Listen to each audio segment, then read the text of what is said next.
परमानंद, परम मंगल में परात्पर अखिलेश्वर अकारण करुणावरुणालय भक्तवांछा कल्पतरु तरिद्वत विनिंदित पीताम्बरधारी श्री बालकृष्ण लाल की वांगमयी शब्दमयी प्रतिमूर्ति श्रीमद्भागवत महापुराण हमारे मध्य में विराजमान हैं, उन्हें बारंबार प्रणाम करते हैं।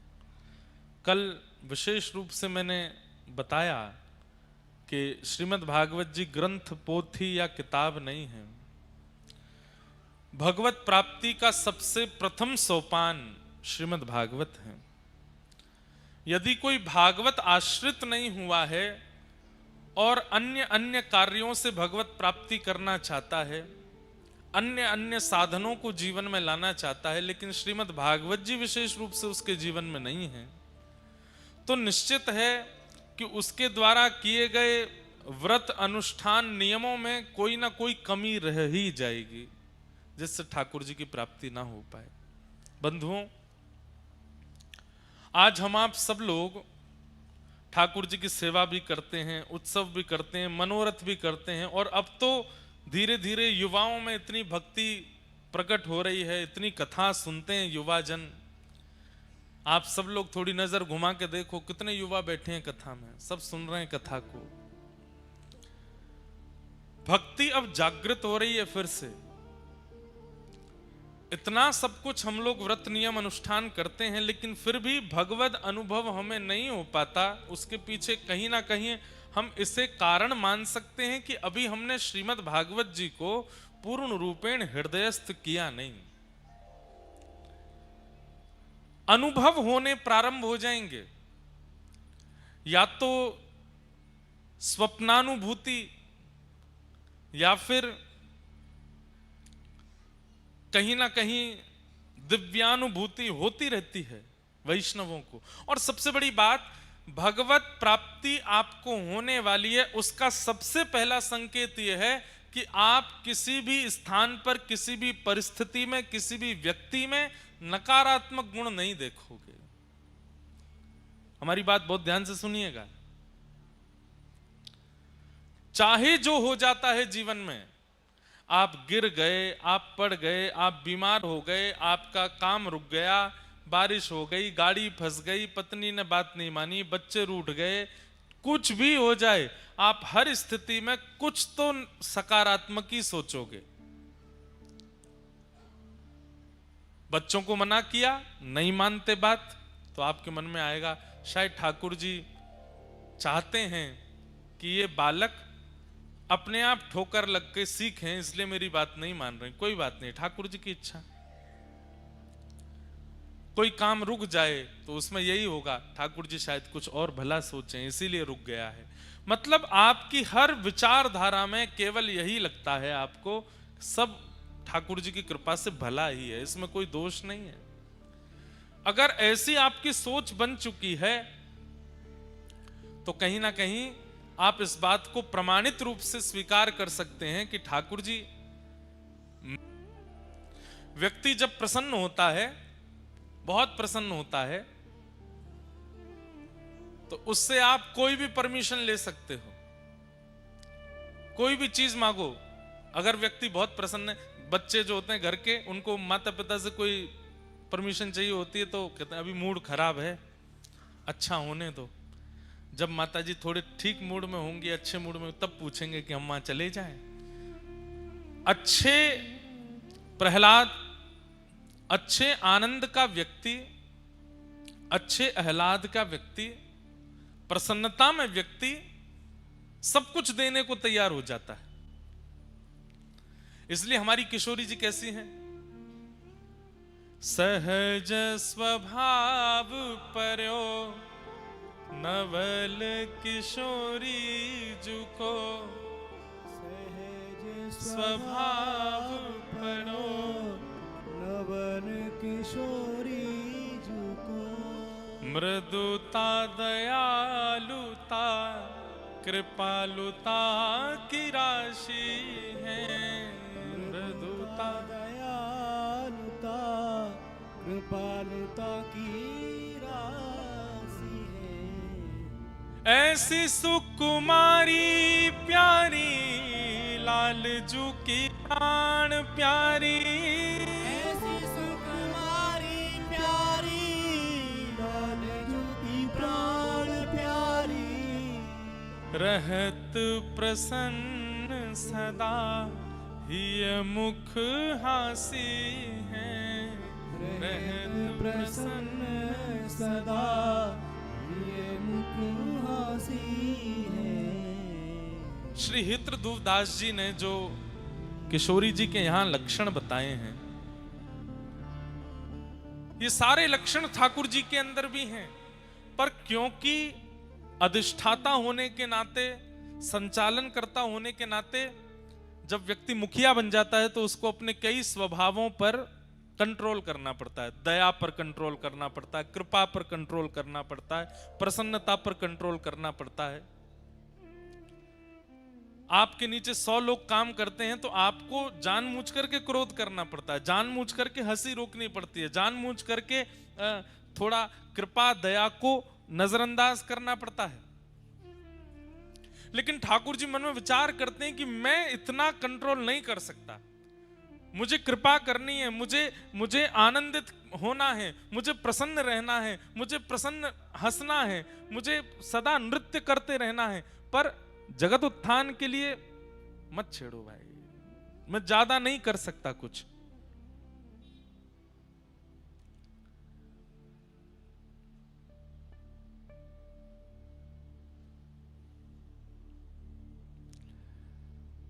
तब ठाकुर जी ने मन में विचार किया कि एक ऐसा स्वरूप प्रकट हो जहां ये कोई भी प्रतिबंध ना हो,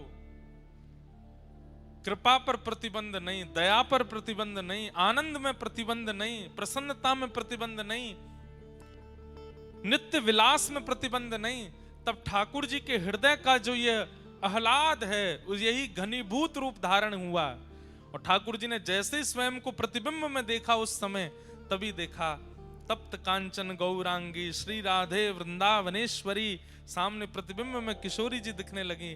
ठाकुर जी ने वही स्वरूप वहीं स्थिर कर दिया और श्री वृषभानु गोप के यहाँ बरसाने में ठाकुर जी का ही प्रतिबिंब स्वरूप, ठाकुर जी का ही आनंद स्वरूप, ठाकुर जी का ही दया कृपा करुणा और आह्लादनी स्वरूप श्री राधा रानी का प्रादुर्भाव हो गया, श्री किशोरी जी प्रकट हो गए। इसलिए हमारे व्रज में इतना कहते हैं कि किशोरी जी कृपा बहुत करती हैं, ठाकुर जी कृपा कम करते हैं। नहीं, ठाकुर जी पुरुष हैं और पुरुष रूप में होते हुए विश्व के अधिष्ठाता, इसलिए उनको थोड़ा कहीं न कहीं अपने आप को छुपाना पड़ता है। माँ ज्यादा दया कर देती है, लाड़ कर देती है, पिता को तो कभी कभी बच्चों के आगे स्ट्रिक्ट बनना पड़ता है। जय हो महाराज जी, विराज।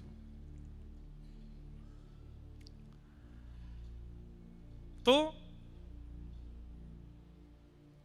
ठाकुर जी का वही घनीभूत स्वरूप श्री किशोरी जी के रूप में प्रकट हुए। सब लोग इधर देखो, ध्यान से सुनो।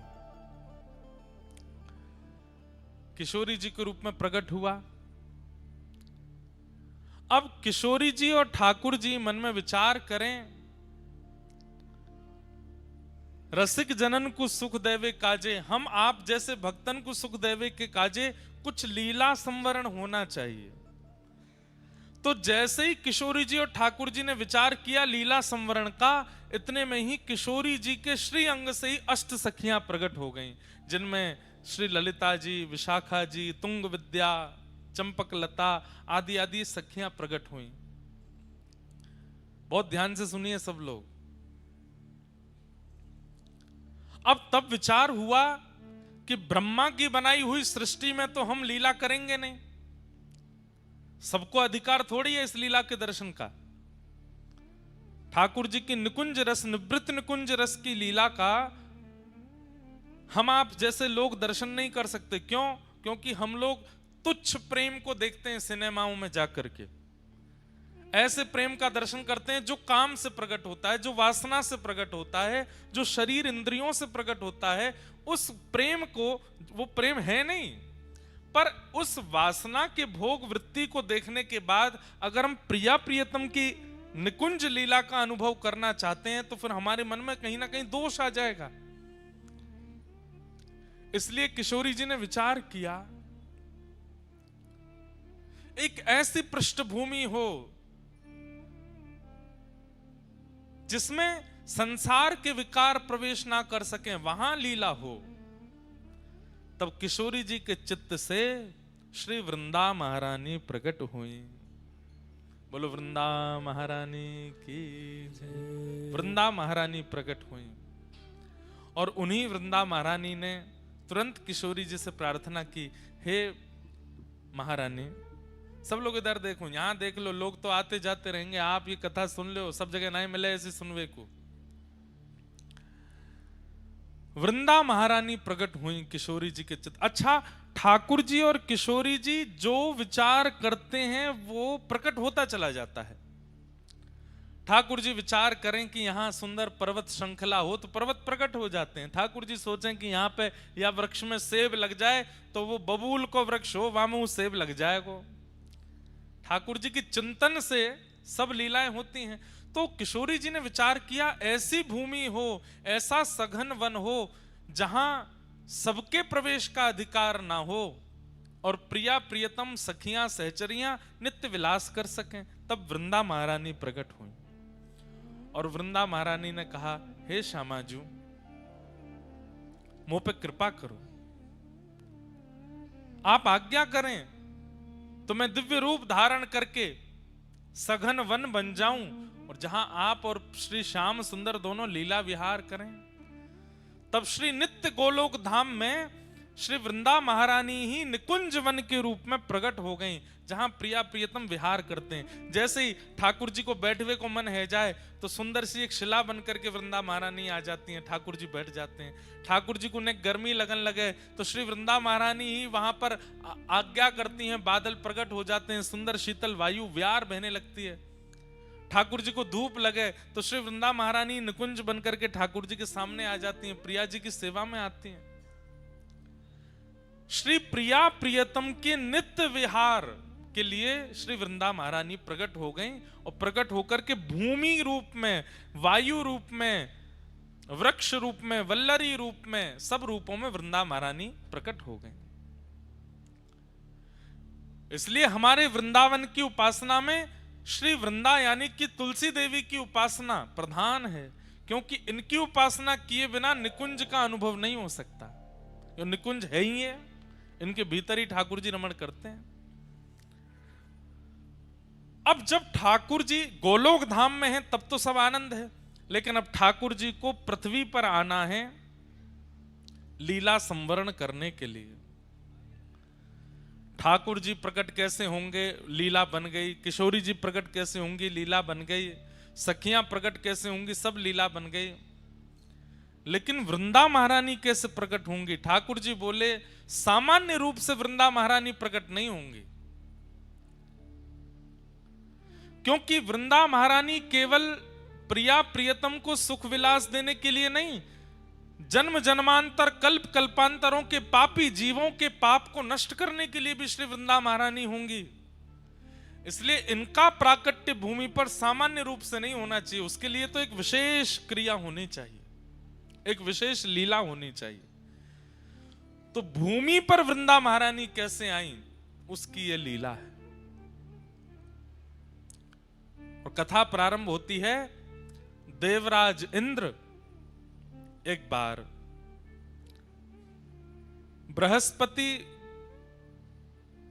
गुरु के साथ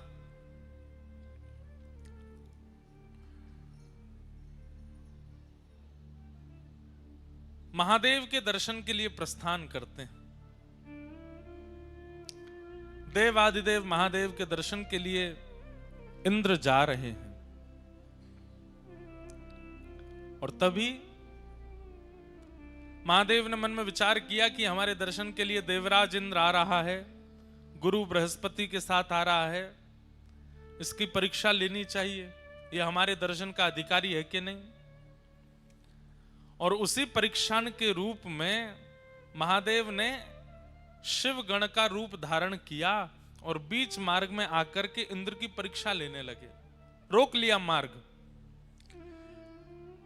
देवराज हैं इंद्र, तो जा रहे हैं गुमान में कि हम तो देवताओं के राजा हैं, हमको कौन रोकेगा। तभी शिवगण के रूप में स्वयं शिव जी ही आए और आकर के मार्ग रोक दिया। बोले कहां जा रहे हैं, कौन हैं आप अपना परिचय दीजिए। तो कई बार ऐसा होता है बंधुओं, बड़े लोगों से पूछ लें, बहुत प्रसिद्ध लोगों से अगर पूछ लेते हैं ना कि आप कौन हो, तो उनको बड़ी अपनी तौहीन लगती है। प्रसिद्ध लोगों को ऐसा लगता है कि हमसे ये क्यों पूछा कि हम कौन हैं। इसलिए प्रसिद्ध लोग अपने आसपास 15-20 लोग भी रखते हैं, वो तुम बता देना कौन है हम, हमको नहीं बताना पड़े अपना परिचय। बंधुओं, कभी आपसे कोई पूछ ले आप कौन हो, तो आप कैसे परिचय दो? दासानुदास, ठाकुर जी की कृपा अभिलाषी, श्री प्रिया जी की कृपा की किंकरी पाना चाहते हैं, उनके दासों के चरणों के, उनके दासों के दासों के दास हैं, हम अमुक शहर से हैं, हमारा अमुक नाम है, ऐसा करके बता देना चाहिए। नाम वाम बहुत देर में बताना चाहिए। स्वयं का स्पष्ट परिचय नहीं देना चाहिए, और दें भी तो उसमें अत्यंत दैन्य के साथ देना चाहिए। दैन्य मतलब बहुत झुक करके, बहुत दीन बन करके अपना परिचय देना चाहिए। हम वो बात अलग है कि अब आप अमेरिका जा रहे हो, एम्बेसी में पूछ लिया जाए व्हाट्स योर नेम, अब आप वहां कहो दासानुदास कृपानु आदि आदि तो वहां तो स्थिति के अनुसार कोई राह चलता व्यक्ति पूछ ले, बस में बगल में बैठा व्यक्ति पूछ ले, फ्लाइट का व्यक्ति पूछ ले, ट्रेन में कोई पूछ ले, किसी नगर का कोई व्यक्ति पूछ ले, तो क्या अपना परिचय दो? बोले हम तो किशोरी जी के दास हैं।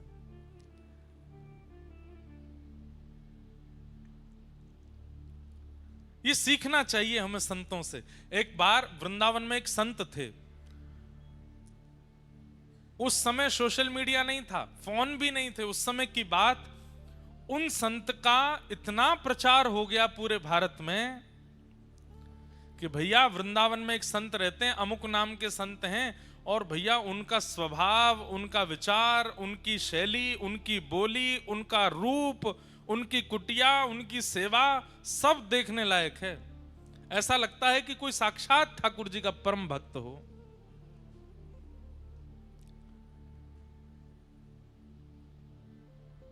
चित्रकूट में एक महात्मा को उनका यश सुनाई दे गया। ध्यान से सुनिएगा। उस समय सोशल मीडिया आदि थे नहीं, गाड़ी बस भी नहीं थी, तांगे चलते थे, और दूर दूर से लोग बहुत मुश्किल से वृंदावन आ पाते थे। तो चित्रकूट में किसी संत ने उनकी जब महिमा सुनी, तो उन्होंने मन में सोचा कि भाई प्राण कब तक तन में रहेंगे, उससे पहले वृंदावन जाके इन महापुरुष का दर्शन कर लेना चाहिए।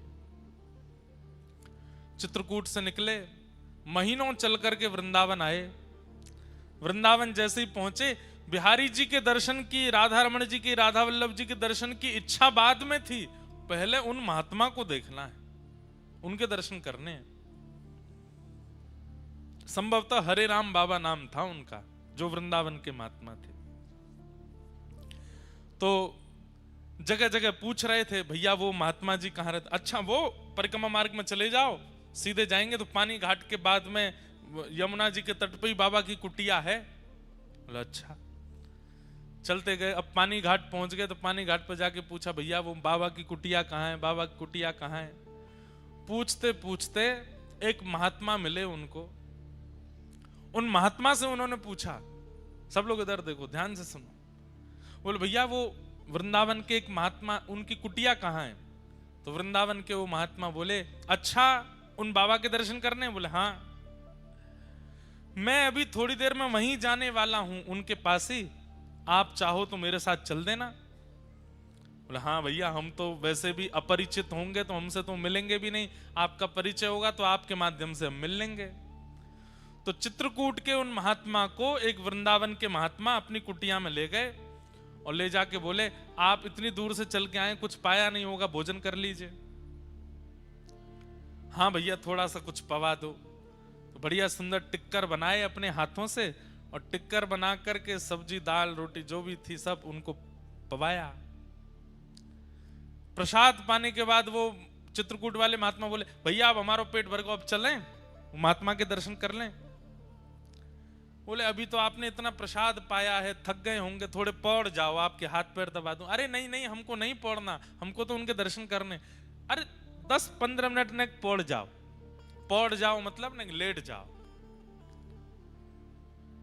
जबरदस्ती वो चित्रकूट के महात्मा को लिटा दिया। अब उनके पैर दबाने लगे, पैरों में घी की मालिश करें, कभी उनको पंखा जलें, उनके शरीर पर इत्र लगावें, हाथ दबावें, कमर दबावें, कोठा दबावें। वो चित्रकूट के महात्मा तो इतने आनंद में आ गए, सो गए। 20-25 मिनट, आधा घंटा के लिए नींद लग गई। जब आंख खुली तो कोई और महात्मा वहां खड़े थे, वो नहीं थे जो पहले से वहां थे, तो कोई और महात्मा वहां खड़े थे। तो खड़े हुए, अरे भैया वो कहाँ है बाबा जिनकी कुटिया है? बोले वो ठाकुर जी की सेवा में गए अंदर। अरे भैया हमको इतना पवा दिया, फिर सुला दिया, हम तो चित्रकूट से आए थे हरिराम बाबा का दर्शन करने के लिए, सुबह से व्याकुल, पर ये महात्मा जी देखो इतना बढ़िया प्रसाद पवाया, जबरदस्ती सुबह के मेरे हाथ पांव ऐसे बढ़िया दबाए कि मैं सो ही गया। तो दूसरा महात्मा हंसने लगा, बोले आप जिनकी कुटिया में बैठे हैं और जिनके हाथ से प्रसाद पाए, जिनके हाथ से सेवा कराएं, यही हरिराम बाबा हैं। ये इतनी देर से जो आपकी सेवा कर रहे हैं, ये वही महात्मा है जिनके दर्शन को आप आए हो। तो चित्रकूट के महात्मा इतने व्याकुल हो गए, चरणों में गिर गए। बोले बाबा हमने आपसे पूछा हरिराम बाबा के यहाँ जाना है, तो आप बोले कि हम भी वहीं जाएंगे, आ जाओ कुटिया में चलो। क्यों किया आपने ये सब? बोले मैं उसी समय बता देता कि मैं ही हरिराम बाबा हूं, तो पता लगने के बाद अब आप मेरे चरणों में हो, पता लगने से पहले मैं आपके चरणों में था, आपके चरण दबाने का, आपको प्रसाद पवाने का, आपकी सेवा करने का ये अवसर मुझे कैसे मिलता? इसलिए मैंने अपना परिचय नहीं दिया। चित्रकूट के महात्मा बोले जितना मैंने सुना था, जैसा मैंने अनुभव किया था, वो प्रैक्टिकली मैंने देख लिया कि आप कितने ऊंचे महात्मा हो, आपकी स्थिति क्या। तो वैष्णव भक्त की क्रिया, भक्त का व्यवहार, स्वभाव उसका परिचय दे देता है कि वो कैसा वैष्णव है। सामान्य संसार की तरह आपका व्यवहार है तो आप कोई वैष्णव नहीं हो। आपके व्यवहार में कुछ अलग होगा, आपकी बातों में कुछ नवीनता होगी, आपके विचारों में कुछ नवीनता होगी, आपकी चाल ढाल, उठना बैठना सब नवीन होगा, कुछ हटके होगा, और उन सब में विशेष प्रधानता दैन्यता की होगी, ऐश्वर्य की नहीं। ऐश्वर्य की प्रधानता संसारी जीव में होती है, पर दैन्यता की प्रधानता भक्त जीव में होती है। उसके दीनता दिखेगी आपको उसके व्यवहार में। तो इंद्र जा रहा है महादेव के दर्शन के लिए, बीच रास्ते में महादेव शिवगण बनकर के आ गए परीक्षा लेने के लिए, और परीक्षा में इंद्र गुमान में भरा हुआ है, अपने छाती तान के खड़ा है। शिवगण ने पूछा, शिवगण तो नहीं थे, शिवजी थे, वो तुम कौन हो? तो इंद्र बोला मुझे नहीं जानते तुम? बोले हम तो नहीं जानते। ऐसा है सुनो, मेरे आंखों के आगे से चले जाओ और तप करो, तप करके कोई देवता प्रकट हो तो उससे पूछ लेना मैं कौन हूं, मैं अपना परिचय दूंगा तुमको। शिवगण बोले ऐसे कौन हो तुम भैया जिसके लिए हमको तप करना पड़ेगा? बोले वही तो, तप करके पता चलेगा कि मैं कौन हूं। अब सुनो, मेरा समय बर्बाद मत करो, सामने से हटो। यहां इंद्र जिद करने लगा आगे बढ़ने की। शिवगण बोले जब तक परिचय नहीं दोगे आगे नहीं जाने दूंगा। इंद्र बोला मुझे भी सौगंध है अपने स्वर्ग की कि मैं परिचय नहीं दूंगा अपना। शिवगण बोले मुझे भी अपने गणत्व की सौगंध है, मैं तुझे आगे नहीं जाने दूंगा जब तक तू बताएगा नहीं। बस यही कहा सुनी हो गई। जैसे ही इंद्र ने अपना अस्त्र निकाला और अस्त्र निकाल करके जैसे ही शिवगण के ऊपर प्रहार करने लगा, शिवगण तो अंतर ध्यान हो गया, साक्षात देवादिदेव क्रोध में प्रकट हो गए सामने। तीसरा नेत्र तमतमाने लगा, खुलने के लिए तैयार। इंद्र के हाथ पांव कांपे, ये क्या हुआ? ये शिवगण के रूप में साक्षात शिवजी आए थे। चरणों में दंडवत हो गया। शंकर जी बोले तुझे जीवित नहीं छोड़ूंगा मैं, इतना अभिमान अपनी पदवी का। अरे तू मेरे दर्शन क्या करेगा? तू मेरे गणों से ऐसा व्यवहार कर रहा है, तू मेरे दर्शन का अधिकारी है। तब इंद्र ने अपने गुरुदेव, इसीलिए गुरु होने जरूरी हैं। कई बार शिष्य की नैया डूब रही हो तो गुरुजी बचा लेते हैं। गुरु बृहस्पति ने महादेव से कहा, गुरुदेव, हे देवादिदेव, ये तो सामान, आप तो जानते हैं इंद्र कैसा है, क्रोध मत कीजिए। 33 कोटि देवताओं के ऊपर इसका राज है, अगर इसे कुछ हो गया तो फिर स्वर्ग देव राजा विहीन हो जाएगा, दैत्य चढ़ाई कर देंगे। हे महादेव, आप कृपा करो। तो महादेव का श्वास थोड़ी सी कम पड़ी और जैसे तैसे करके बोले, गुरु की वजह से बच रहा है तू, नहीं तो आज तेरे प्राण पखेरु उड़ जाते। बृहस्पति बोले, आप बस शांत हो जाओ, आप कुछ कहो मत। महादेव बोले कि अब मैं तो कुछ नहीं कहूंगा, लेकिन जो मेरे अंदर क्रोध प्रकट हो गया है वो बिना निकले मानेगा नहीं, उसे कहां भेजूं? बोले, महाराज, पृथ्वी में भेज देंगे तो प्रलय आ जाएगा, आकाश में डाल देंगे तो आकाश का भेदन हो जाएगा, लोक सब नष्ट हो जाएंगे। अथाह स्वरूप समुद्र का है, आप समुद्र में अपने क्रोध को विसर्जित कर दीजिए। तब महादेव ने अपना तीसरा नेत्र खोल करके उस प्रकट क्रोध को समुद्र में विलीन किया। समुद्र भी उस क्रोध के तेज को सह नहीं पा रहा था। भूचाल आ रहे थे, ज्वार भाटा आ रहा था, उष्ण हो गया समुद्र का जल। तब समुद्र ने भी प्रार्थना की, बोले, महादेव, आपके क्रोध को हम भी सहन नहीं कर पा रहे हैं, अब क्या करें इसका? तो बोले, इसको फिर किसी एक रूप में प्रकट करके पृथ्वी पर इसको भेज दो। तब महादेव का वह क्रोध जो समुद्र भी सहन नहीं कर पाया, उसी ने एक रूप धारण किया और समुद्र से उसका प्रादुर्भाव हुआ, वही हुआ जलंधर। जलंधर इतना खतरनाक था कि महाराज, देवता दैत्य सब थरथर कांपते थे उससे। महादेव का क्रोध है। जलंधर का विवाह हुआ वृंदा नाम की कन्या से। जलंधर वैसे ही इतना शक्तिशाली था, लेकिन वृंदा जैसी पतिव्रता पत्नी प्राप्त होने के कारण जलंधर का तेज, जलंधर का ऐश्वर्य, जलंधर का साम्राज्य और ज्यादा प्रगाढ़ होता चला गया। पतिव्रता नारी है वृंदा, अपने पति को परमेश्वर मानती है और उसके पातिव्रत के कारण जलंधर का जो बल है वो वैसे ही इतना बलवान था, लेकिन पत्नी के पातिव्रत के कारण वो और बलवान हो गया। इसलिए संसार में सबसे बड़ा व्रत यदि कोई है तो वो पातिव्रत है, पत्नी व्रत, पतिव्रत। यदि कोई व्यक्ति पतिव्रत का पालन करे, माताएं और भाई लोग पत्नी व्रत का पालन कर लें, कुछ नहीं करना, ना भूखा रहना है ना प्यास रहना, खूब चकाचक खाओ पियो आनंद करो, बस एक के ही रहो। अगर आपने ये निश्चय कर लिया तो आप संसार की किसी भी स्थिति को पार कर सकते हैं। अरे कहां तक कहें, अगर यमराज आ गए पति को लेने के लिए और पत्नी पातिव्रत धर्म का पालन करती है, भले ही पति में लाख दुर्गुण हैं, लेकिन पत्नी पातिव्रत नियम से रहती है, तो उस समय यमराज भी अगर पति को लेने आएंगे तो यमराज भी उसके पति को छू नहीं सकते, पहले पत्नी से आज्ञा लेंगे, हम ले जा सकते हैं इसको।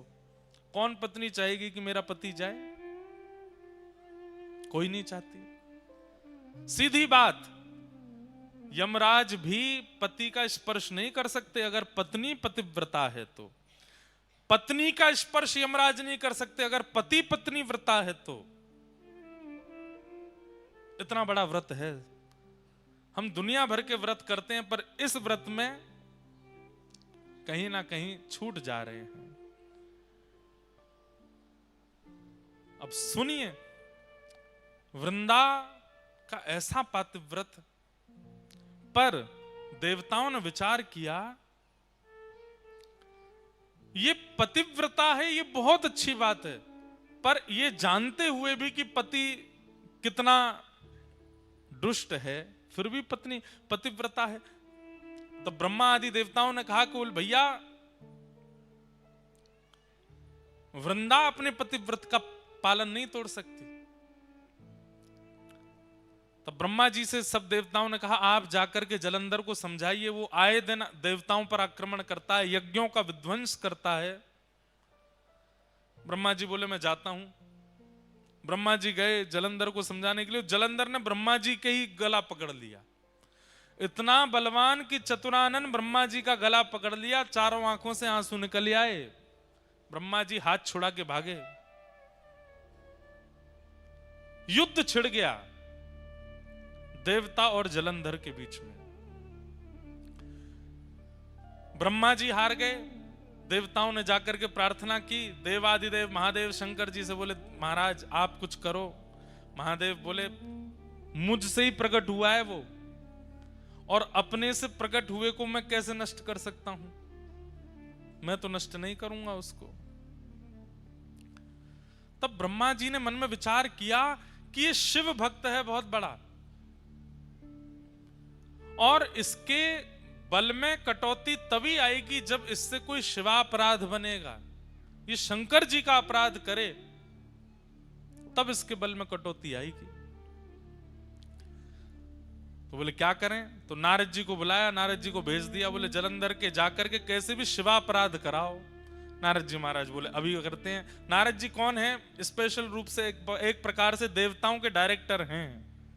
ऐसी संरचना करते हैं मूवी की, फिल्म की, ऐसी स्क्रिप्ट लिखते हैं महाराज। अगर देवताओं में भी कभी अवार्ड फंक्शन होता होगा तो बेस्ट डायरेक्टर अवार्ड मिलता होगा नारद जी को। सब जगह ऐसी स्क्रिप्ट तैयार करते हैं। अब क्या किया? नारद जी पहुंच गए जलंधर के पास।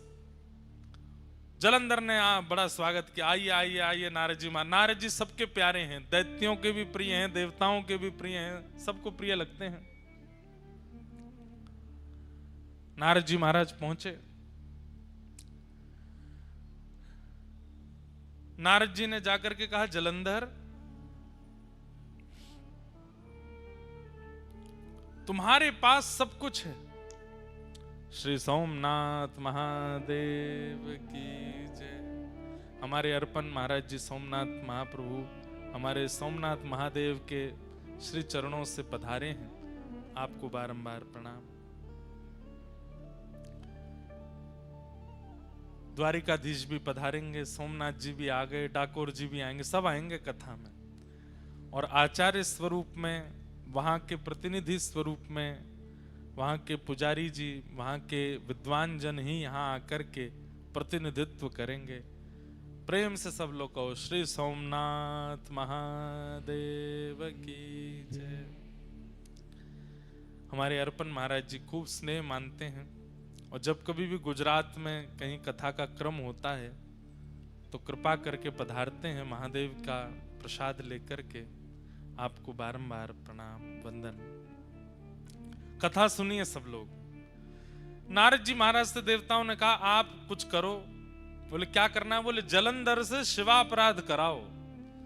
जब तक ये शिव जी का अपराध नहीं करेगा तब तक इसको हराना मुश्किल है। तो अच्छा, शंकर जी भी कह चुके हैं कि मैं इसको मारूंगा नहीं। क्यों? क्योंकि मुझसे ही प्रकट हुआ है। देवताओं ने कहा कैसे भी करके इससे शिवापराध बने, और इससे शिवापराध बनेगा तो शंकर जी को आना पड़ेगा इससे युद्ध करने के लिए, और शंकर जी आएंगे तो इसका नाश निश्चित हो जाएगा। नारद जी बोले ये तो हमारे बाएं हाथ का खेल, अभी करते हैं। तुरंत पहुंच गए। नारद जी जैसे ही पहुंचे जलंधर ने प्रणाम किया। पूरी सभा खड़ी होकर के दंडवत करने लगी। जय हो नारद जी महाराज को प्रणाम। नारद जी बोले और जलंधर सब आनंद मंगल। बोले भगवान सब आपकी कृपा है, देखिए ना मेरा दशों दिशाओं में कैसा यश हो रहा है। देवता थर-थर कांपते हैं मेरे कारण। मैं स्वर्ग की ओर दृष्टि कर लेता हूं तो स्वर्ग में भूचाल आ जाता है। मैं चाह जाऊं तो समुद्र में लहरें नहीं आती। मैं चाह जाऊं तो सूर्य उदय नहीं होते। मैं चाह लूं तो 7 दिन तक चंद्रमा को प्रकाश देना पड़ता है, शीतलता देनी पड़ती है। आपकी कृपा से सब कुछ है भगवान, कोई कमी नहीं है मेरे पास में। नारद जी बोले नहीं, तुम्हारे पास सब कुछ है, बस एक नहीं है। बोले क्या? अति सुंदर पत्नी नहीं है तुम्हारे पास। जलंधर बोला, अरे मेरी पत्नी वृंदा, आपने देखा नहीं उसको, कितनी सुंदर है। बोले ठीक है, सुंदर है तुम्हारी वृंदा पत्नी, पर इससे भी लाख गुना ज्यादा सुंदर एक है, वो तुम्हारे पास नहीं है। जलंधर तुरंत खड़ा हो गया, किसके पास है आप कहिए, और आप यहीं बैठे रहिएगा, मैं अभी लेके आऊंगा। बोले देव आदिदेव महादेव के बगल में विराजमान श्री पार्वती जी, वो हैं सबसे सुंदर। जलंधर पहले तो रुक गया, वे तो मेरे इष्ट हैं, मुझे उन्होंने प्रकट किया है, मैं उनकी पत्नी कैसे ला सकता हूं। जैसे ये थोड़ा संकोच में आया, नारद जी उठने लगे, बोले हमको पता था अभी तुम्हारी इतने दिग्गज नहीं हुए तुम, ठीक है तुम्हारा बल है, तुम्हारा प्रकाश है, तुम योग्य हो, पर इतने अभी नहीं हुए हो। नहीं नहीं नहीं नहीं, आप रुकिए, बैठिए, मेरे इष्ट हैं तो क्या हुआ, सब पर विजय प्राप्त कर ली, अब इष्ट पर ही विजय प्राप्त करूंगा। और तुरंत महाराज अपनी तलवार सेना लेकर के सीधा, सबसे पहले तो उसने शुंभ निशुंभ को भेजा, जाओ जाकर के महादेव से कह दो मैं उनकी बड़ी प्रार्थना करता हूं, मैं उनको बहुत मानता हूं, मुझे युद्ध नहीं करना, वे मेरे राजी राजी अपनी पत्नी मुझे हवाले कर दें, मैं युद्ध नहीं करूंगा। शुंभ निशुंभ गए, प्रतीक्षा करता रहा, 5-6 दिन हो गए, पूछा, बोले भैया कहाँ है हमारे वो दोनों गण गए थे, तो बोले वो लौट के ही नहीं आए, महादेव ने मार दिया उनको। अच्छा, इसका मतलब ये भयभीत नहीं है मेरे प्रकोप से, मेरे बल से, मुझे बताना पड़ेगा। और तुरंत महादेव पर भी चढ़ाई कर दी, युद्ध करने लगा, महादेव से युद्ध करने लगा। है तो स्वयं महादेव का ही तेज, महादेव का ही क्रोध। अब यहां महादेव के अंदर भी क्रोध है, और वह क्रोध किससे लड़ रहा है, अपने ही उतने ही बलशाली क्रोध से लड़ रहा है।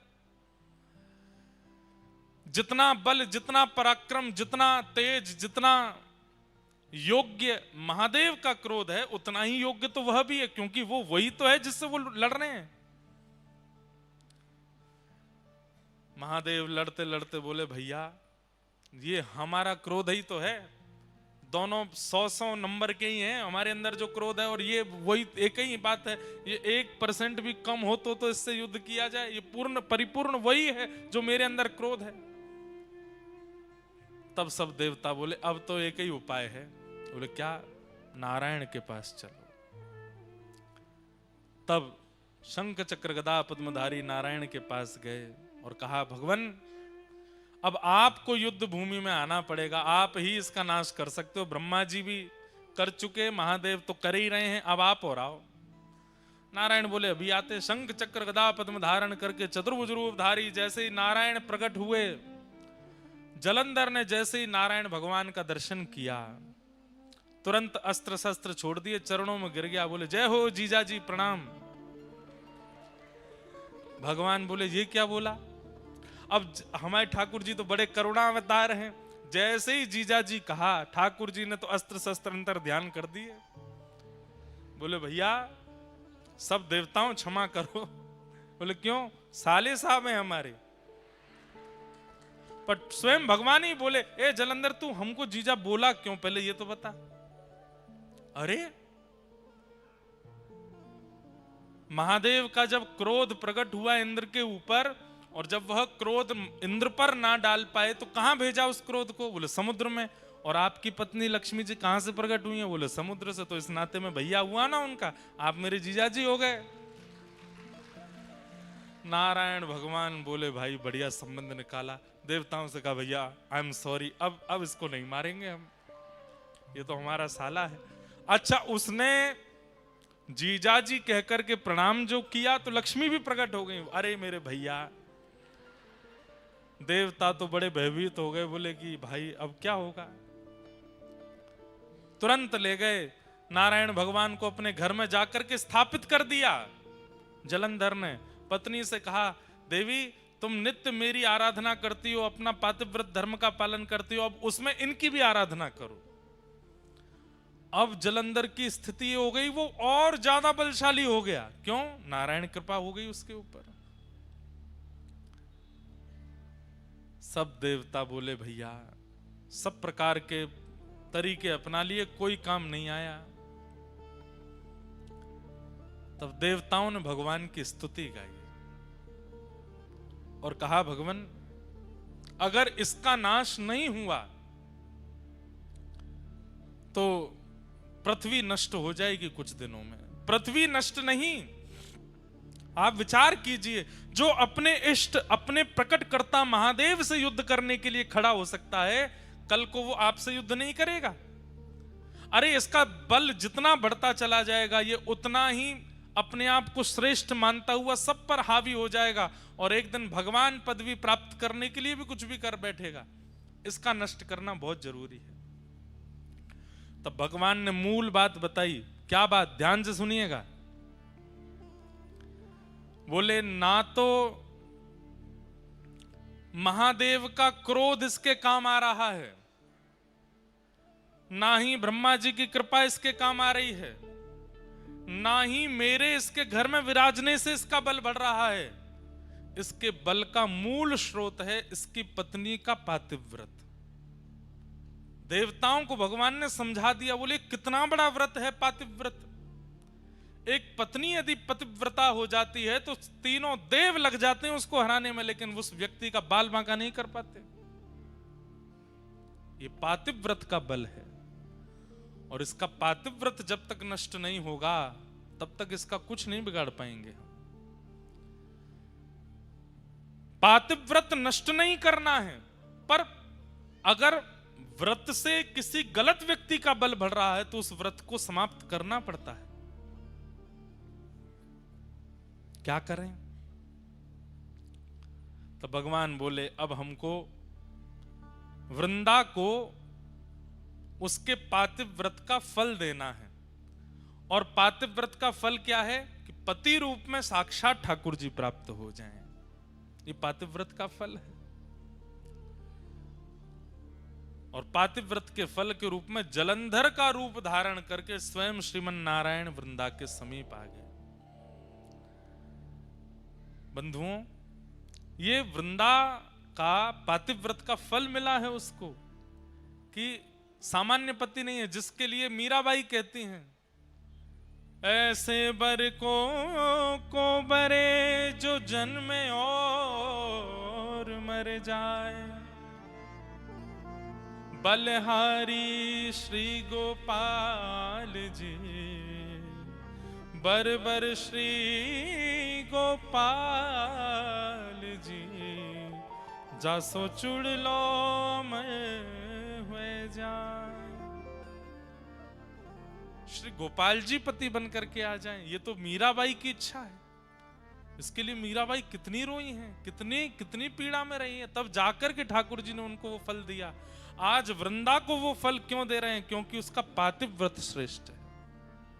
और भगवान ही जलंधर के रूप में आकर के वृंदा के सामने खड़े हो गए और जैसे ही अपने पति के अलावा अन्य की चरणों में प्रणाम करके उनका तिलक किया, उनकी आरती उतार करके, न्योछावर करके, जल उबार करके, प्रसाद पवा करके उच्छिष्ट पाया,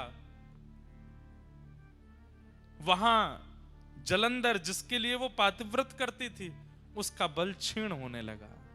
क्यों?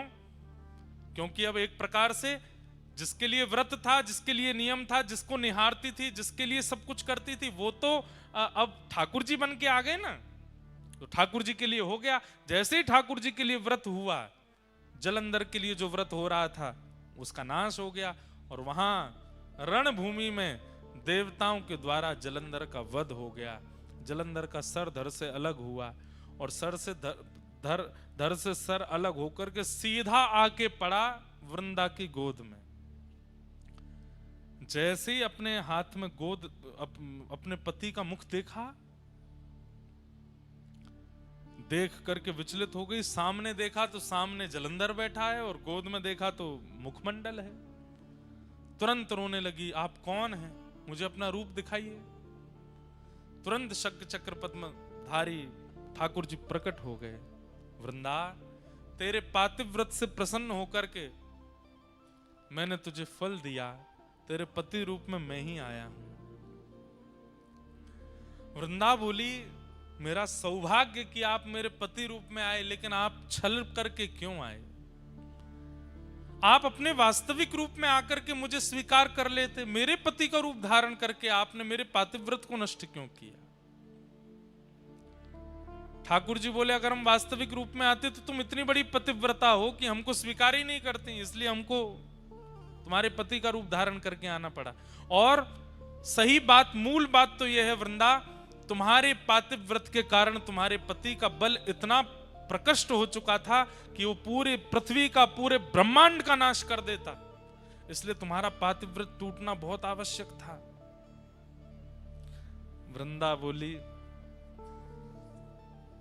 आपने मेरा पातिव्रत नष्ट कर दिया। बोले जी, अब मैं आपको श्राप देती हूं। क्या?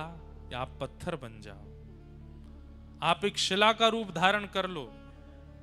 भगवान बोले, तब भी हम तुम्हें तो नहीं छोड़ेंगे, तुम भी एक तुलसी का पौधा बन जाओ। तुम संग रहोगी तो पाएंगे, तुम संग रहोगी तो बैठेंगे, तुम संग रहोगी तो पिएंगे, क्योंकि तुम्हारे पातिव्रत से प्रसन्न होकर हमने तुमको अब चुन लिया है। अब तुम चाह करके भी हमसे दूर नहीं जा पाओगी। हमारे बिना तुम नहीं रहोगी और तुम्हारे बिना हम नहीं रहेंगे। भगवान एक लीला में कितनी लीलाएं प्रकट करते हैं हम नहीं जानते। एक वैश्या ने भगवान के लिए तप किया और तप करके जब भगवान प्रकट हुए तो भगवान से वरदान मांगा, जैसे श्री यशोदा जी को आप सुख देते हैं, उनकी कोख से आप जन्म लेते हैं, जैसे कौशल्या जी के गर्भ से आप जन्म लेते हैं, ऐसी मेरे गर्भ से भी आपका जन्म हो, ऐसी कृपा कर दो।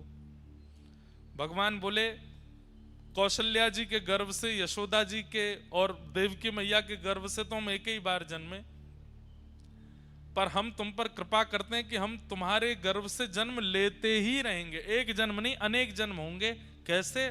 बोले, तुम गंडकी नाम की नदी बनोगी और वृंदा के श्राप से हम शालिग्राम बनेंगे, और जब तक पृथ्वी पर सूर्य चंद्र हैं, जब तक पृथ्वी का अस्तित्व है, तब तक गंडकी में से हम प्रकट होते ही रहेंगे, आते ही रहेंगे, जीव मानव पर कल्याण करते रहेंगे।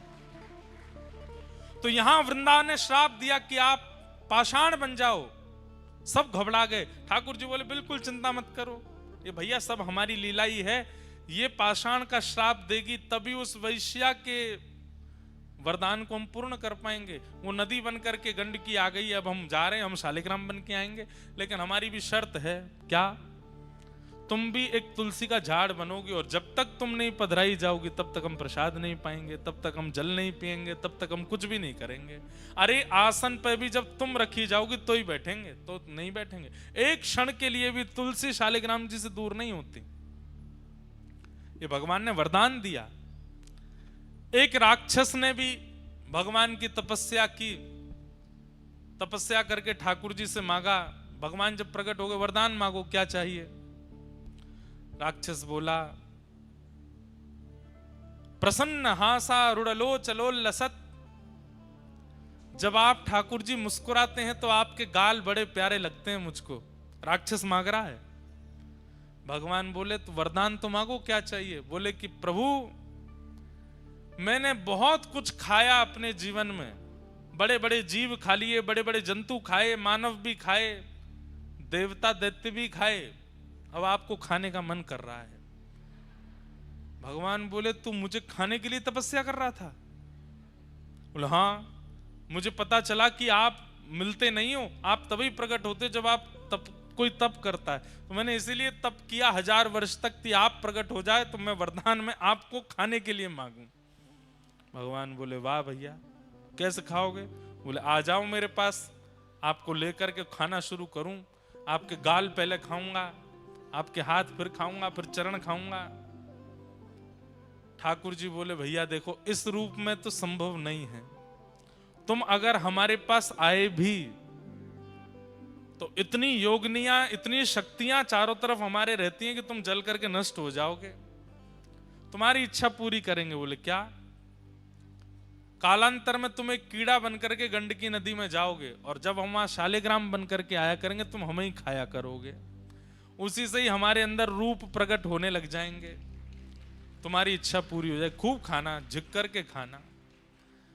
तो गंडकी में, शालिग्राम जी में कभी कभी आकृतियां प्रकट हो जाती हैं। वो आकृतियां उस राक्षस को ही शाप दिया भगवान ने खाने का, वो खाता है ठाकुर जी को। हमारे ब्रज में तो एक पद गाते हैं, पद गाते हैं मतलब उस भाव से गाते हैं, होली में खा जाऊं तेरो गाल बड़ो मीठो, खा जाऊं तेरो, हारे खा जाऊं तेरो, हम्बे खा जाऊं तेरो। जब ठाकुर जी गाल में लाल लाल गुलाल लगा करके आते हैं तब गोपियां गाती हैं, लाला इतनो चोखो लग रहा है, ऐसा मन कर रहा तेरो गाल खा जाएं। ये प्रेम के भाव में, जैसे छोटे बालक होते हैं गदमदरा से, उनको देख के मन होता है, मन ऐसो करे या खा जाए, या कि हाथन ने खा जाए, पामन ने खा जाए, इतना बढ़िया। ऐसे ठाकुर जी के लिए तो एक राक्षस ने मांगा कि मैं आपको खाऊं, तो ठाकुर जी उसके लिए शालिग्राम बन गए। बोले खाना। तो कितनों की इच्छा पूर्ति एक श्राप से हुई। वृंदा ने श्राप दिया कि आप पाषाण बन जाओ, भगवान बोले ठीक है। एक वैश्या ने वरदान मांगा था तो उसके गर्भ से हम जन्मेंगे, वो गंडकी बनेगी और हम शालिग्राम। एक राक्षस ने मांगा था कि वो खाना चाहता है तो वो भी पेंडिंग बैठा है, कब उसको वरदान पूरा करें, शालिग्राम रूप को ही खाया करेगा वो। लेकिन वृंदा देवी तुम हमसे दूर नहीं रह पाओगे। अच्छा, ये तो केवल एक कथा थी, पर वास्तविकता भूमंडल पर वृंदा को प्रकट करने के लिए कोई चाहिए। जैसे राम जी को आने के लिए दशरथ और कौशल्या चाहिए, ठाकुर जी को आने के लिए देवकी वसुदेव चाहिए। विश्व का कल्याण करने वाली बंधुओं, दो ऐसे रत्न हैं हमारी पृथ्वी पर, इन रत्नों का नित्य आश्रय लेने वाला व्यक्ति कभी यमलोक के दर्शन नहीं करता। उसमें पहला श्री गौ माता और दूसरी वृंदा देवी तुलसी महारानी। इनका नित्य दर्शन करने वाले को कभी यमलोक का दर्शन नहीं होता। तो वृंदा तो ठाकुर जी की ही हैं। अभी सुनिएगा कथा। वो तो आना चाहती है पृथ्वी पर, श्री कृष्ण आएंगे तो लीला के लिए वृंदा को प्रकट होना है, पर वृंदा ऐसे सामान्य रूप से प्रकट नहीं होगी, उसके लिए पृष्ठभूमि चाहिए। ऐसे कोई कौशल्या जैसी, कोई देवकी जैसी, कोई यशोदा जैसी मां चाहिए। तो भगवान ने जलंधर की पत्नी वृंदा को माध्यम बनाया। क्यों? श्राप देने के बाद में वृंदा ने प्रण लिया कि मैं अब अपने पंच भौतिक देह को नष्ट कर दूंगी।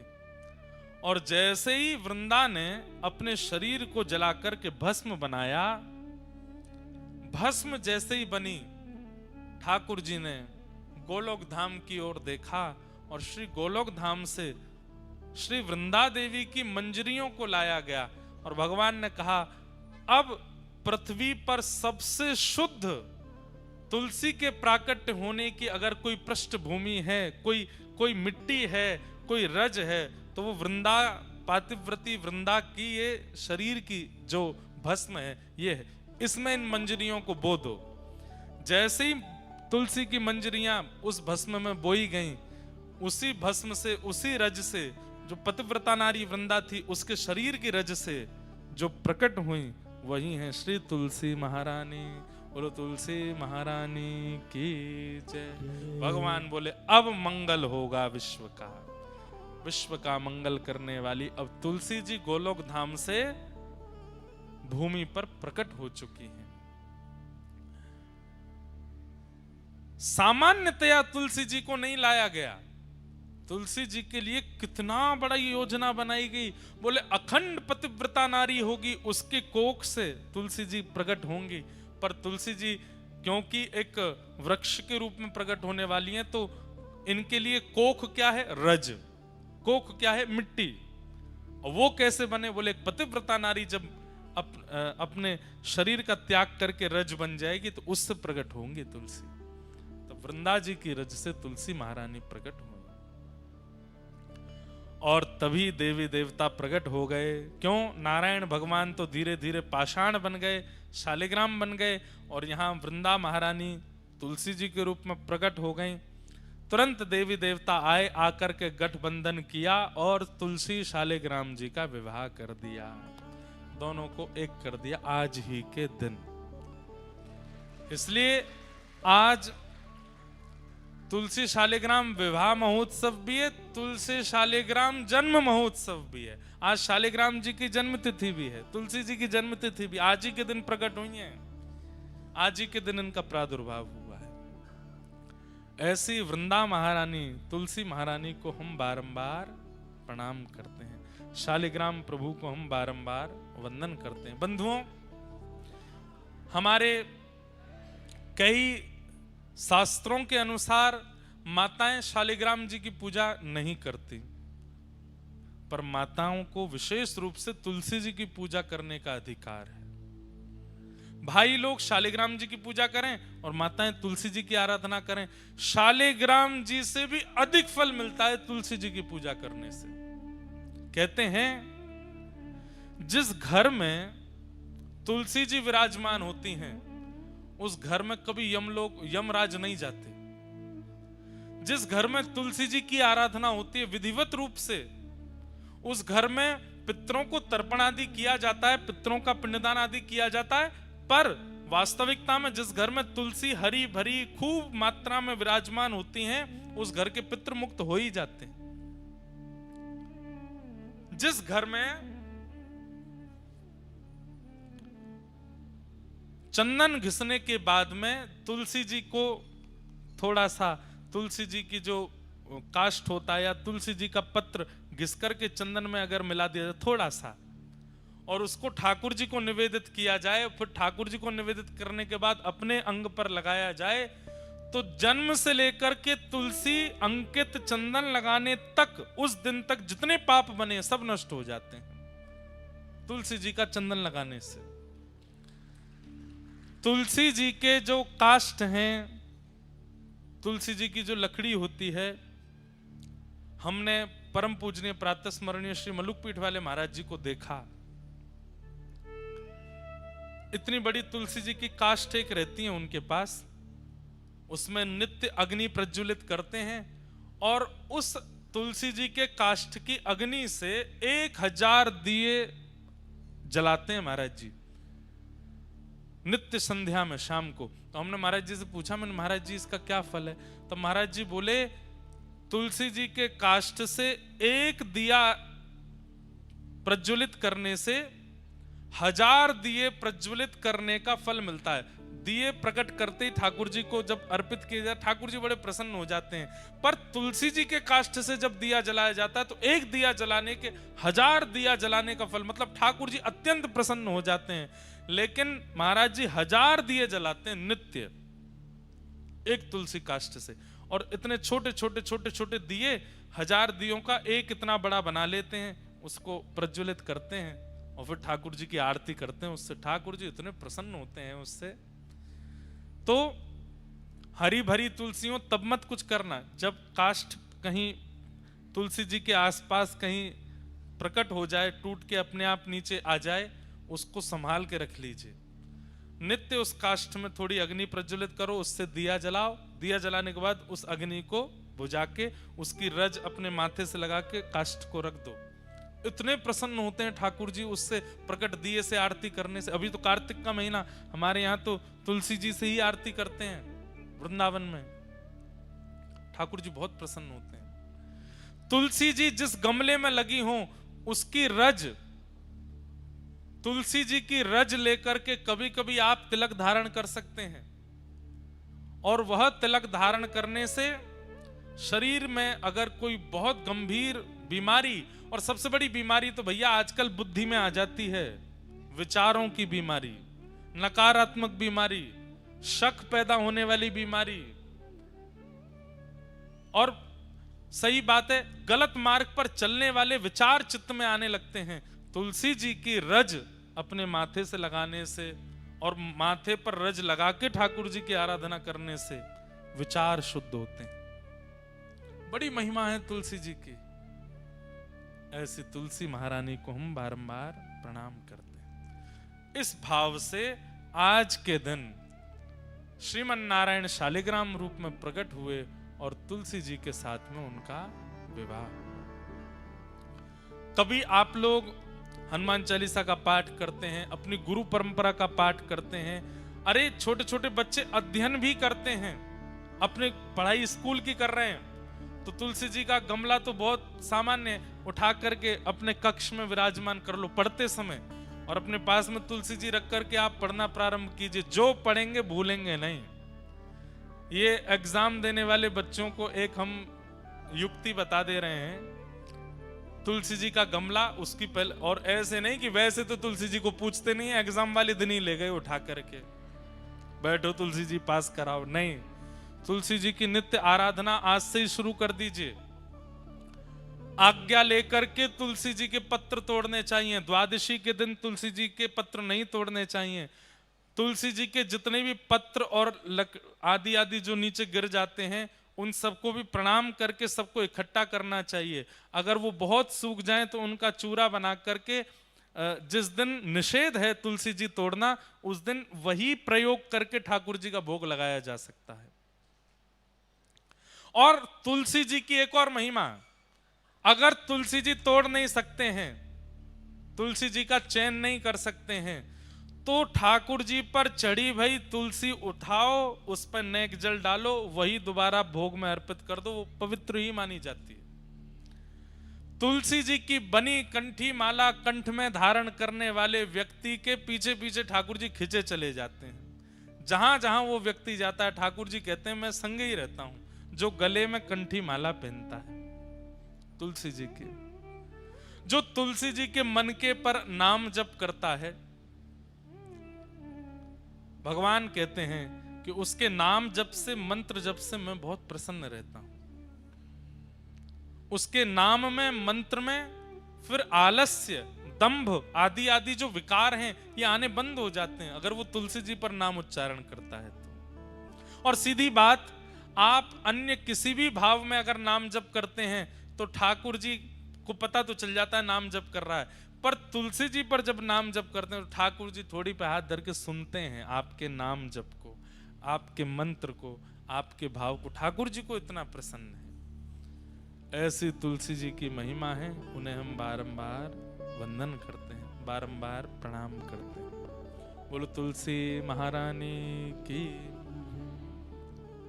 मेरे अंगना में तुलसी को बिरवा, मेरे अंगना में तुलसी को बिरवा। अरे भैया, या पद में किशोरी जी बताए के गई हैं। बरसानो बता दियो, अपनो नाम बता दियो, अपनी गली बता दी, मोहल्ला बता दियो, लेकिन अंत में ठाकुर जी को क्या बता के गई किशोरी जी? मेरे अंगना में तुलसी को बिरवा, मेरे अंगना में तुलसी को बिरवा, मेरे अंगना में तुलसी को बिरवा, मेरे अंगना में तुलसी को बिरवा, ओ मेरे अंगना में तुलसी को बिरवा, मेरे अंगना में तुलसी को बिरवा, हाँ मेरे अंगना में तुलसी को बिरवा, मेरे अंगना में तुलसी को बिरवा। तुलसी निशानी बताए गई रे, तुलसी निशानी बताए गई रे, हाँ तुलसी निशानी बताए गई रे, तुलसी निशानी बताए गई रे। कौन? बरसाने की छोरी राधा गोरी गोरी, बरसाने की छोरी राधा गोरी गोरी, बरसाने की छोरी राधा गोरी गोरी, बरसाने की छोरी राधा गोरी गोरी, ओ करके इशारों बुलाए गई रे,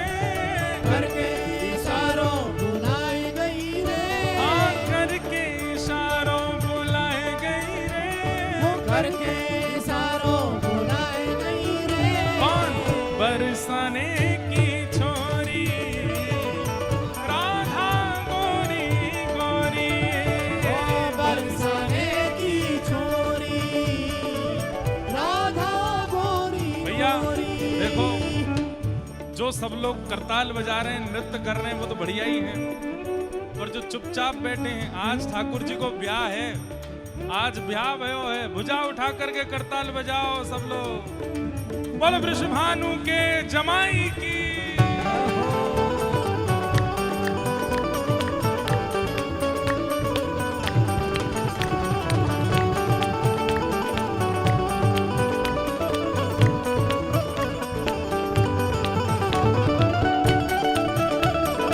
बोलो वृषभानु दुलारी की।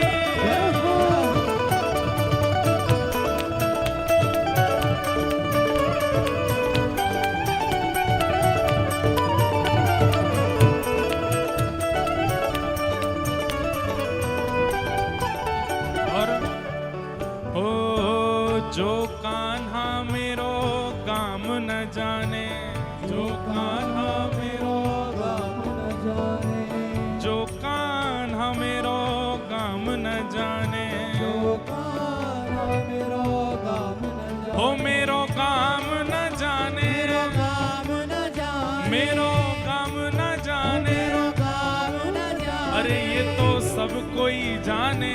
सब कोई जाने, किशोरी जी कह रही है मेरो काम न जाने, वो तो सबन को पता है। अरे मेरो काम न जाने, मेरो गाम न जाने, मेरो काम न जाने। मेरो गाम न जाने, अरे ये तो सब कोई जाने, सब कोई जाने, ये तो सब कोई जाने। सब कोई जाने, ओ मेरो काम न जाने, मेरो गाम न जाने, मेरो काम न जाने। मेरो गाम न जाने, जो कान्हा मेरो काम न जाने, कान्हा मेरो गाम न जाने, जो कान्हा मेरो काम न जाने। कान्हा मेरो गाम न जाने, ऊंचो बरसानो बताए गई रे, ऊंचो बरसानो बताई गई रे, हाँ ऊंचो बरसानो बताए गई रे। ऊंचो बरसानो बताई गई रे, कौन बरसाने की छोरी, राधा गोरी गोरी। ओ बरसाने की छोरी, राधा गोरी गोरी, बरसाने की छोरी, राधा गोरी गोरी। बरसाने की छोरी, राधा गोरी गोरी। गिरिराज धरण की।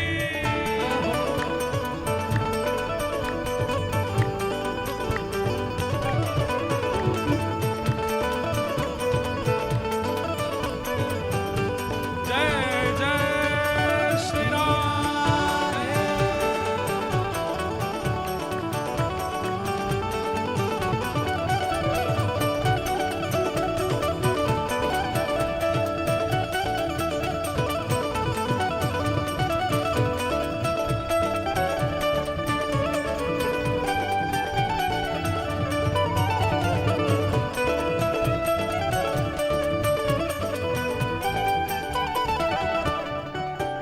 ओ सब सखियन में श्यामा जो प्यारी, सब सखियन में श्यामा जो प्यारी, सब सखियन में श्यामा जो प्यारी। सब सखियन में श्यामा जो प्यारी, ओ श्यामा जो प्यारी। ओ श्यामा जो प्यारी, भुजा उठा के पूरे बेग से कहो, ओ मेरी श्यामा जो प्यारी, मेरी श्यामा जो प्यारी, मेरी श्यामा जो ओ प्यारी। मेरी श्यामा जो प्यारी, वृषभानु दुलारी, श्यामा दुलारी, बरसाने वाली, बरसाने वाली, मेरी श्यामा जो प्यारी, मेरी श्यामा जो प्यारी, मेरी श्यामा जो प्यारी। मेरी श्यामा जो प्यारी, सब सखियन में श्यामा जो प्यारी।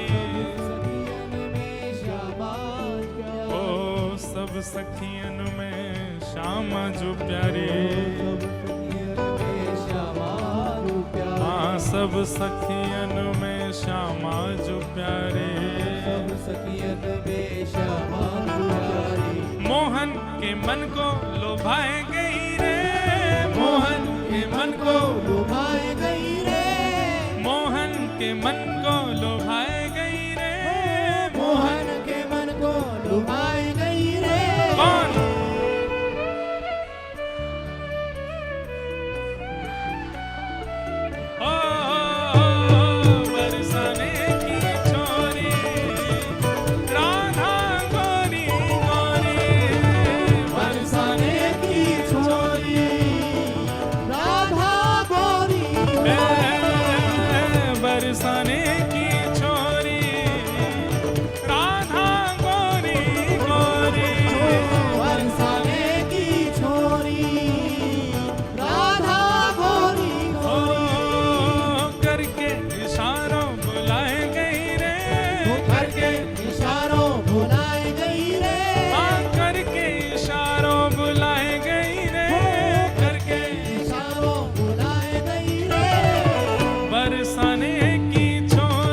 श्री श्यामा, जय श्री राधा, जय श्री श्यामा। भजो राधा राधा राधा राधा राधा जय श्री राधा,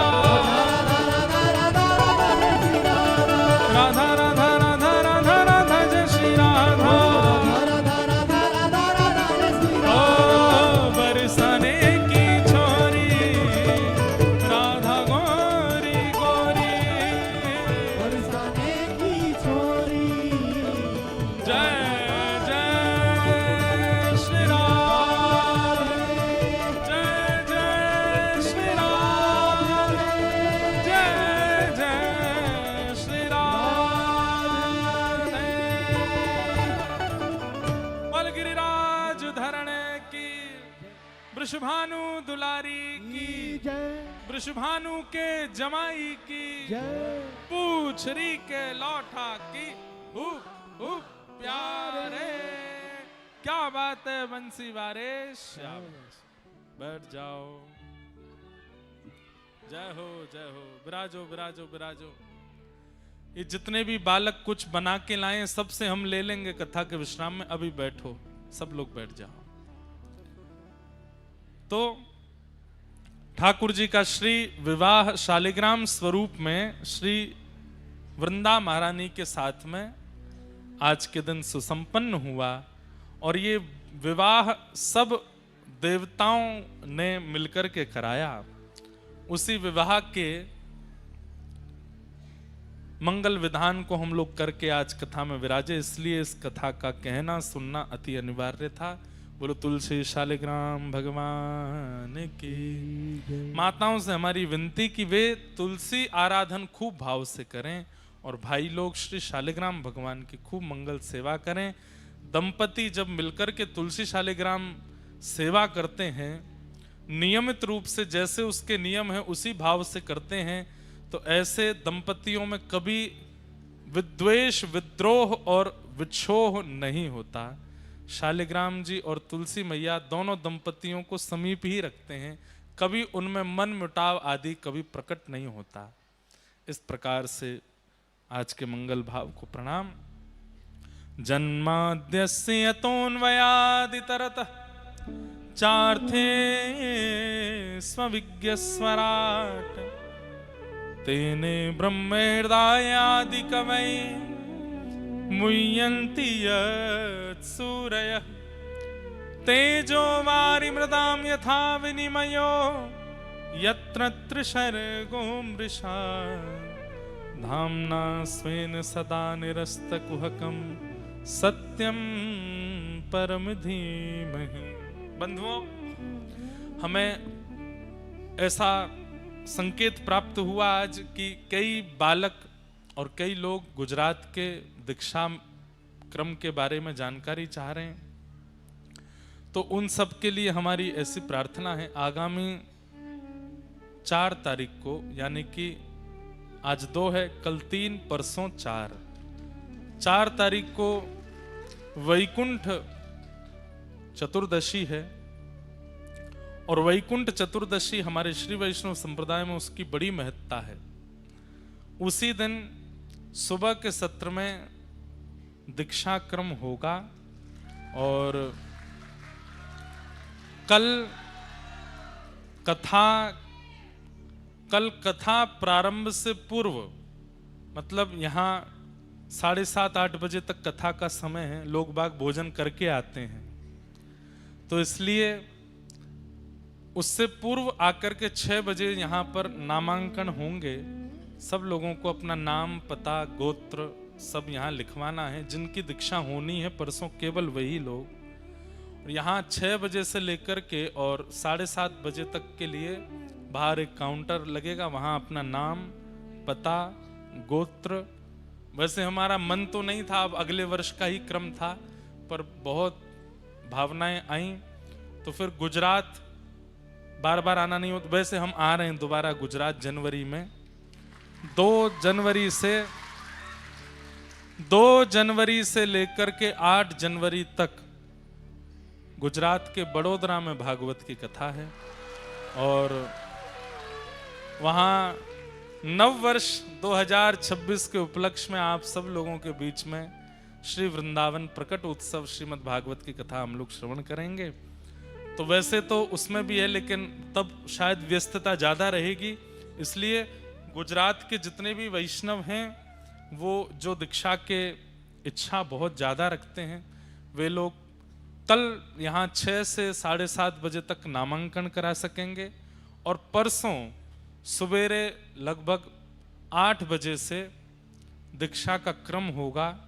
और कहाँ क्रम होगा वो जब आप नामांकन कराएंगे तो आपको एड्रेस पता चल जाएगा। वहाँ सब लोग आकर के 8 बजे उपस्थित हो जाएंगे। 9 बजे से वहाँ दीक्षा क्रम प्रारंभ होगा, आपको 8 बजे पहुँच जाना है। 9 बजे से वहाँ दीक्षा होगी। एक बात बहुत ध्यान से सुनिएगा, जब दीक्षा देने के लिए अपनी आचार्य परंपरा का आवाहन करके हम बैठते हैं, उस समय कई बालकों को देख करके, कई लोगों को देख करके मन में भाव आता है कि अभी इनको प्रतीक्षा करनी चाहिए। तो अगर वो आज्ञा उस समय हो जाए कि आप थोड़ी प्रतीक्षा करो, तो उस समय उदास हताश मत होइएगा। शायद ठाकुर जी अभी चाह रहे हैं कि आप कुछ समय और विचार करें। कल स्वामी श्री हरदास जी के जो हमने 7 भाव सुनो, उसमें भी वे क्या कहते हैं कि पहले भागवत सुनो, फिर नवदा भक्ति को जीवन में लाओ, उसके बाद फिर गुरु दीक्षा लो। हमें कोई बहुत शौक या बहुत भीड़ करने की इच्छा नहीं है। आप लोग ये बात सोच लीजिए, दीक्षा लेने के बाद आप जो भी कुछ करोगे, पाप कर्म अगर करोगे तो आधा हमको भी भोगना पड़ेगा। यदि चलते चलते हमको छींक आ रही है तो उस समय ये सोच लीजिए कि कोई शिष्य ने गड़बड़ी करी है तभी छींक रहे हैं। बुखार आ गया रात में तो समझ जाओ कोई पीड़ा निश्चित कोई शिष्य के द्वारा करी जा रही है। तो आप जो भी पुण्य कर्म करोगे वो तो आपको ही मिलेगा, लेकिन जो भी आपसे पाप कर्म बनेगा वो गुरु को भोगना पड़ता है। इसलिए हम हमेशा तो देखेंगे नहीं आप कहाँ कब क्या कर रहे हो, इसलिए पूर्ण रूपेण मन बना सको कि नहीं हम ऐसी कोई कृत्य नहीं करेंगे जिससे हमारे गुरुदेव को कष्ट हो। उसी भाव से फिर आप लोग दीक्षा ग्रहण करने आना, और जो नियम है वो सब वहां बता दिए जाएंगे। 5 तारीख को सबसे मिलने का क्रम रखा गया है। सब लोग वहाँ जो एड्रेस दिया जाएगा वहाँ सब लोग 11 बजे सुबह एकत्रित होकर के, देव दिवाली है, हम लोग तो उत्सव मनाएंगे शाम को कथा में आने से पूर्व, पर आप लोग सुबह 11 बजे वहाँ उपस्थित हो जाइएगा। वहाँ फिर गिरधर लाल जी के दर्शन और सबसे मिलने का एक क्रम रखेंगे 5 तारीख को। तो वो ऐसे क्रम रहेगा। आप सब लोग बाकी फिर हम यहाँ थोड़े डोलेंगे भी ना। एक दिन उमिया माता के कल दर्शन करने जाएंगे, एक दिन यहाँ पास में ही सिद्धपुर में जहाँ हमारे भगवान के परम अवतार श्री कपिल भगवान ने देवभूति माता को ज्ञानोपदेश किया, जिसके बाद देवभूति माता सिद्धता नाम की नदी के रूप में प्रकट हो गई। ऐसे और जहां भगवान के अश्रु बिंदु प्रकट हुए और बिंदु सरोवर प्रकट हुआ, वो पावन तीर्थ यहीं पास में ही सिद्धपुर है। एक दिन वहां भी दर्शन को जाएंगे। अब मन तो ये भी है कि नेक गाड़ी दौड़ा करके एक दिन डाकोर जी भी हुआएंगे, पर अब जहां जहां जाने का क्रम बन पाएगा वहां वहां पहुंच जाएंगे। अब गुजरात के क्रम में हैं, तो ये 2 दिन आप लोग ध्यान रखिएगा। 4 तारीख को दीक्षा क्रम, 5 तारीख को सबसे मिलेंगे। आप सब लोग बड़े प्रेम और भाव से आइएगा। श्रीमद् भागवत के प्रथम श्लोक में परम सत्य भगवान को वंदन किया, सत्यम परम धीमहि। वेद व्यास जी महाराज ने किसी देव भाव का नाम नहीं लिया, किसी एक देवी का नाम, देवता का नाम नहीं, सत्यम परम धीमहि। जो भी परम सत्य है मैं उसको वंदन करता हूं। एक प्रकार से यहां वेद व्यास जी की भावना देखी जाए तो महाराज वेद व्यास जी ऐसा आज्ञा कर रहे हैं कि केवल संप्रदाय में युक्त केवल हिंदू वैदिक सनातन धर्मावलंबी भागवत श्रवण कर सकते हैं, पालन कर सकते हैं, नहीं, सत्य को जो भी मानते हैं वो सब भागवत जी की कथा के श्रवण के अधिकारी हैं। और सत्य को कौन नहीं मानता, सब मानते हैं। सत्य की आराधना, सत्य का पूजन, सत्य का वंदन, सत्य का अवलोकन सब करते हैं। इसलिए जो भी सत्य का आराधन करता है वो भागवत के श्रवण का अधिकारी है।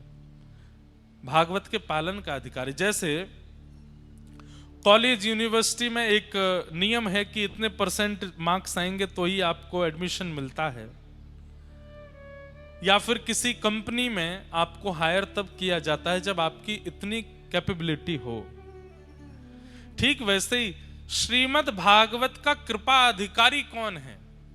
भागवत किसको कैपेबल मानती हैं भगवत प्राप्ति के लिए? ध्यान से सुनिए। बोले जो भी सत्य को पूजता है, जो भी सत्य का अवलोकन करता है, सत्य को अपने जीवन में धारण करता है, उन सबको भगवत दर्शन करने का अधिकार है। अब संसार में मुझे आप बताइए कौन है ऐसा जो सत्य का अवलोकन नहीं करता? सब करते हैं। इसलिए मतलब भगवत दर्शन का अधिकार सबको है, सबको है। हम सब सत्य पर जीते हैं, सत्य के लिए जीते हैं, सत्य से हमारा जीवन है, इसलिए हम सब भागवत के अधिकारी हैं। ऐसे परम सत्य को हम बारंबार वंदन करते हैं। इसलिए व्यास जी ने सत्य की आराधना की, सत्य को वंदन किया, सबको बता दिया जो भी सत्य की आराधना करता है सब भागवत श्रवण करके अपने जीवन में भगवत दर्शन कर सकते हैं। पृथ्वी को सबसे ज्यादा भार किसका लगता है पता है आपको? कोई शरीर से स्थूल व्यक्ति है, वजन ज्यादा है, उस व्यक्ति का भार पृथ्वी को नहीं होता। असत्य संभाषण करने वाला, असत्य का मार्ग अपनाने वाला, असत्य बोलने वाला, असत्य आचरण करने वाला व्यक्ति जब चलता है पृथ्वी को बहुत भार लगता है।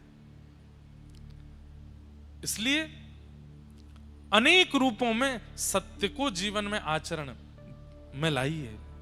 सत्य हरि को प्रिय है।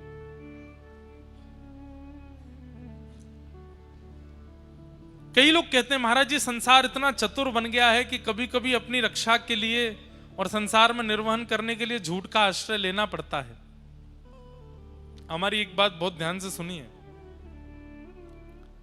अगर आप असत्य का आचरण संसार में रहने के लिए करते हैं तो ठाकुर जी फिर अपनी दृष्टि हटा लेते हैं आपसे। बोले कि ठीक है, इसको लगता है कि ये अपना पालन पोषण खुद कर सकता है, कब असत्य बोलना है कब सत्य बोलना है इसको पता है, तो अपने आप कर ले। लेकिन जब व्यक्ति सत्याचरण ले लेता है और मन में विचार कर लेता है कि मैं असत्य तो बोलूंगा ही नहीं, मुझे सत्याचरण ही करना है, तो फिर ठाकुर जी अपनी दृष्टि रखते हैं कि कहीं कोई व्यक्ति इसके साथ छल ना करे, कपट ना करे, इसके साथ बुरा ना करे। इसके लिए ठाकुर जी जिम्मेवारी उठाते हैं। क्यों? क्योंकि आप सत्य मार्ग को अपना चुके हो। सोचिए,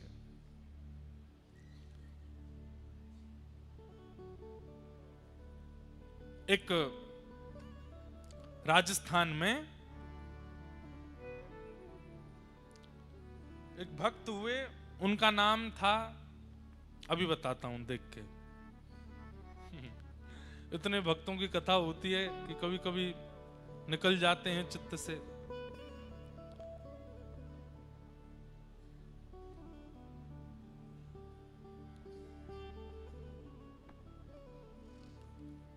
तो राजस्थान में एक भक्त हुए और नाम तो हमें स्मरण में नहीं आ रहा, पर उनकी कथा सुना देते हैं। हाँ, आ गया नाम, घाटम दास। क्या नाम था? घाटम दास।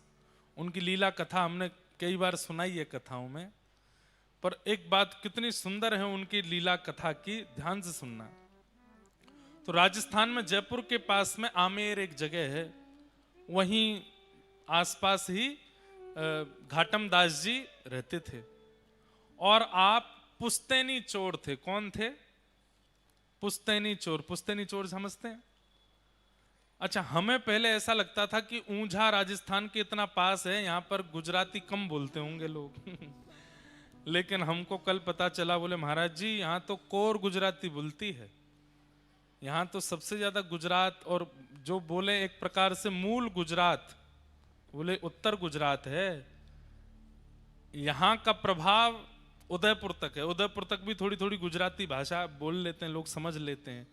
बोले इसलिए यहां तो खूब धुआंधार गुजराती और बोलती है। तो ऐसे गुजरात में हम आए हैं। तो घाटम दास जी पुस्तैनी चोर थे, मतलब पारिवारिक चोर। इनके दादा भी चोर थे, इनके परदादा भी चोर थे, इनके पिताजी भी चोर थे, इनके 5 पीढ़ियों से चोर थे। तो घाटम दास जी रोज रात्रि में बैठ जाते थे और अपने पुत्र को भी साथ में लेके जाते थे, छोटे से, उसको भी सिखाना है चोरी कैसे होती है। तो आज कोई व्यापारी तो निकला नहीं, एक महात्मा निकले वहां से।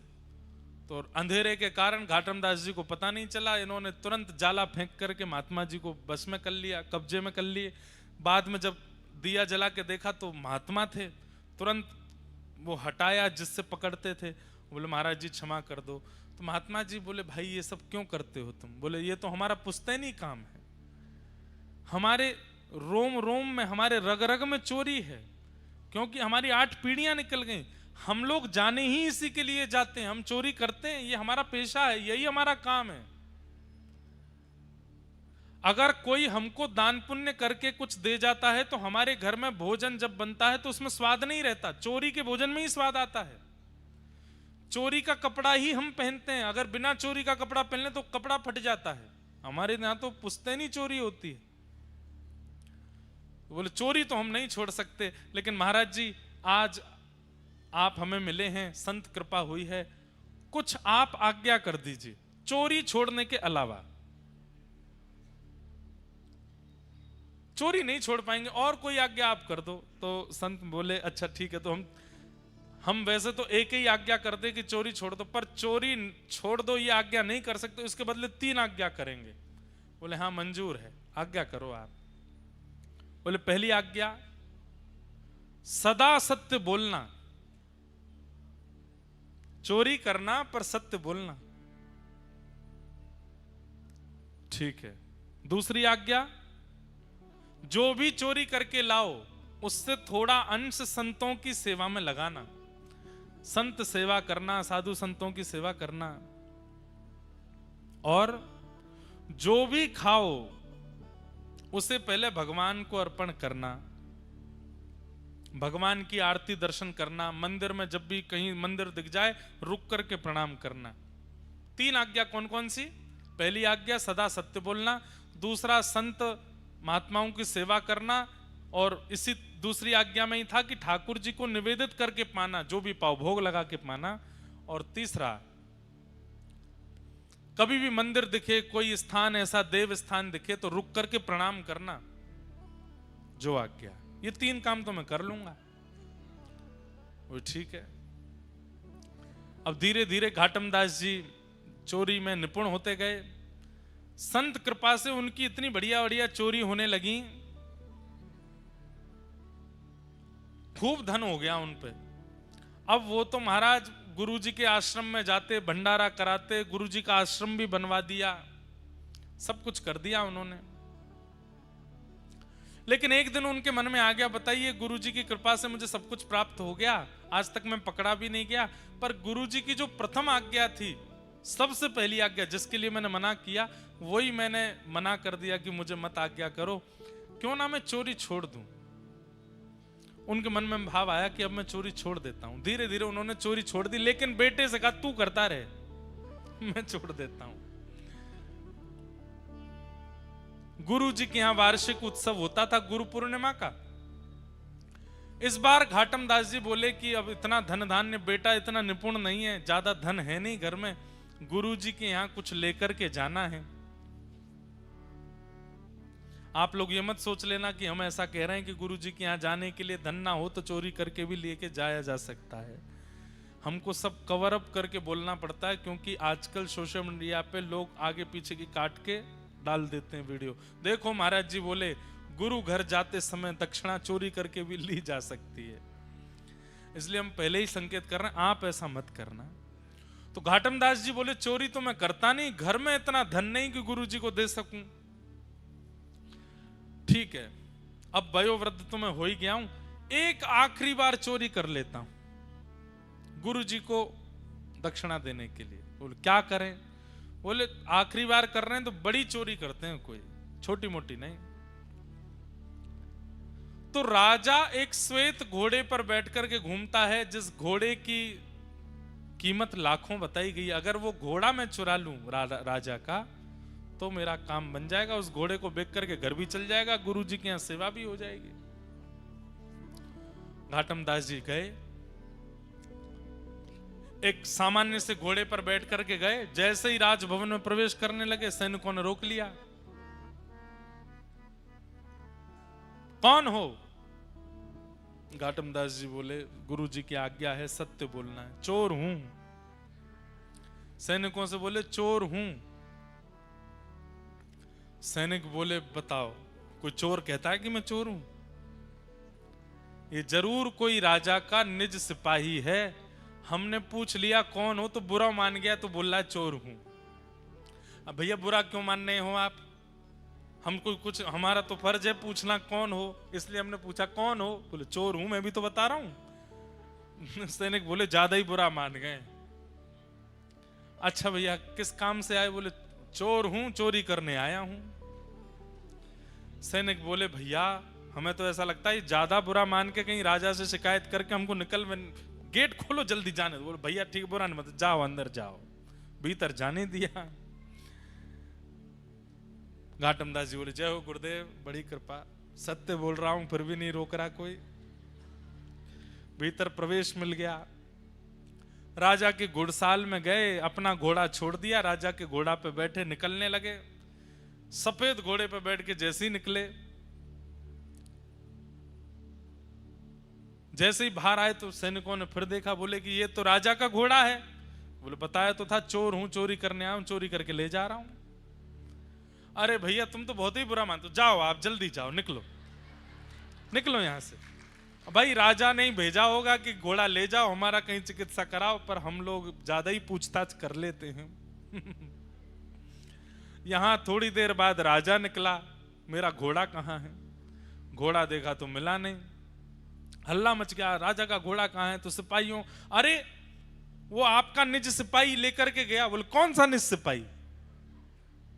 एक आया था व्यक्ति, आके बोला कि हमने पूछा कौन, तो बोला चोर हूं। तो हमको लगा भाई चोर थोड़ी बोलता मैं चोर हूं, निज सिपाही होगा। वही काले घोड़े पे आया था, गोरा घोड़ा लेकर के गया। अरे तुमको तो बाद में देखूंगा। सिपाहियों को दौड़ाया, बोले पकड़ो उसको। घाटम दास जी घोड़ा लेके भाग रहे थे। बोले बड़ी कृपा गुरुदेव की, क्या आनंद हुआ है, बिना रोक टोक चोरी हो गई।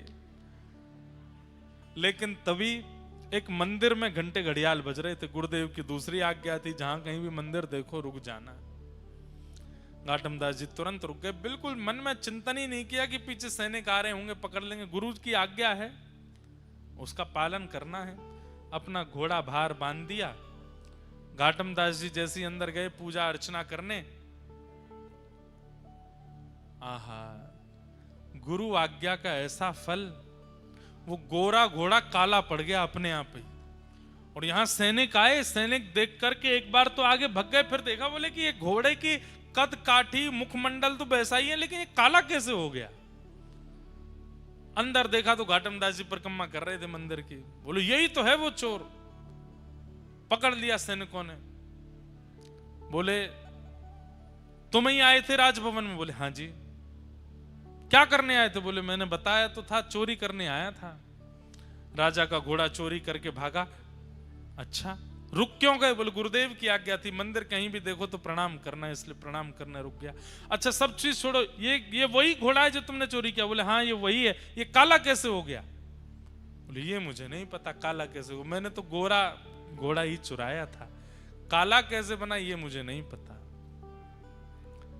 गुरु आज्ञा का ऐसा फल कि ठाकुर जी ने घोड़ा काला कर दिया। पकड़ करके राजा के सामने ले गए। घोड़े को देख करके राजा भी आश्चर्यचकित, ये घोड़ा तो वही है पर काला कैसे हुआ? तुमने जरूर इसके ऊपर कुछ रंग रोगन कराया। बोले महाराज इतनी जल्दी रंग रोगन, और मैं करा भी दूंगा रंग रोगन तो धो लो आप, निकल जाए रंग। तो खूब धोया, मांज दिया, लेकिन घोड़ा काला ही हो गया। राजा बोला एक तरीका है पता करने का कि ये वही घोड़ा है कि नहीं। बोले क्या? इसके जो सिर पर बाल हैं उनके बीच में एक मस्सा है, अगर वो मस्सा इसके हुआ तो ये वही घोड़ा है। बाल हटा करके देखा तो वो मस्सा भी निकला। सब आश्चर्यचकित रह गए, ये घोड़ा सुर्ख दूध जैसा गोरा था, ये काला कैसे पड़ गया? तब चोर ने कहा भगवान वैसे मैं चोरी छोड़ चुका था, अपने गुरुदेव सब बात बता दी। गुरुदेव के यहाँ दक्षिणा अर्पित करने के लिए धन चाहिए था, तो धन मिला नहीं, तो आपका घोड़ा चुरा लिया। पर गुरुदेव की आज्ञा मान करके सत्य बोलता हूँ, जहां भी मंदिर मिलता है प्रणाम करता हूं, और जो भी कुछ मुझे प्राप्त होता है मैं सब ठाकुर जी को अर्पित करता हूं। जब मैंने आपका घोड़ा चुराया तो गुरुदेव की आज्ञा से प्राप्त हुई वस्तु ठाकुर जी को अर्पित करता हूं। तो मैंने घोड़े को भी निवेदित कर दिया था, हे राम जी आपको ये घोड़ा निवेदित करता हूं। तो राम जी को गोरे पे बैठने का मन नहीं होगा, इसलिए राम जी ने ही इसको काला कर दिया है, उन्होंने ही इसको सांवला बना दिया है, इसलिए ये काला पड़ गया, इसलिए ये अब गोरा नहीं हो पाएगा। राजा की, चोर की उस बात को सुनकर के राजा परम प्रसन्न हो गया और घाटम दास जी को अपना महामंत्री बना दिया। घाटम दास जी जो चोर थे वो उस दिन महामंत्री बन गए और खूब सारा धन धान्य लेकर के गुरुदेव के पास गए और चरणों में प्रणाम करके कहा, हे गुरुदेव भगवान आपकी कृपा से देखिए ये घाटम चोर अब महामंत्री बन गया है, आपकी आज्ञा बस मान करके मैंने ये सब प्राप्त किया है। आहा।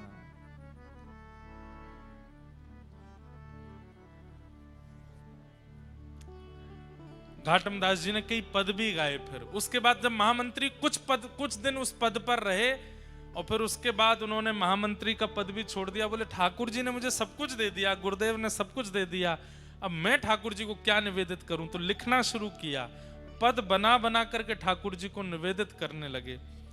उनका अब एक दो पद हैं।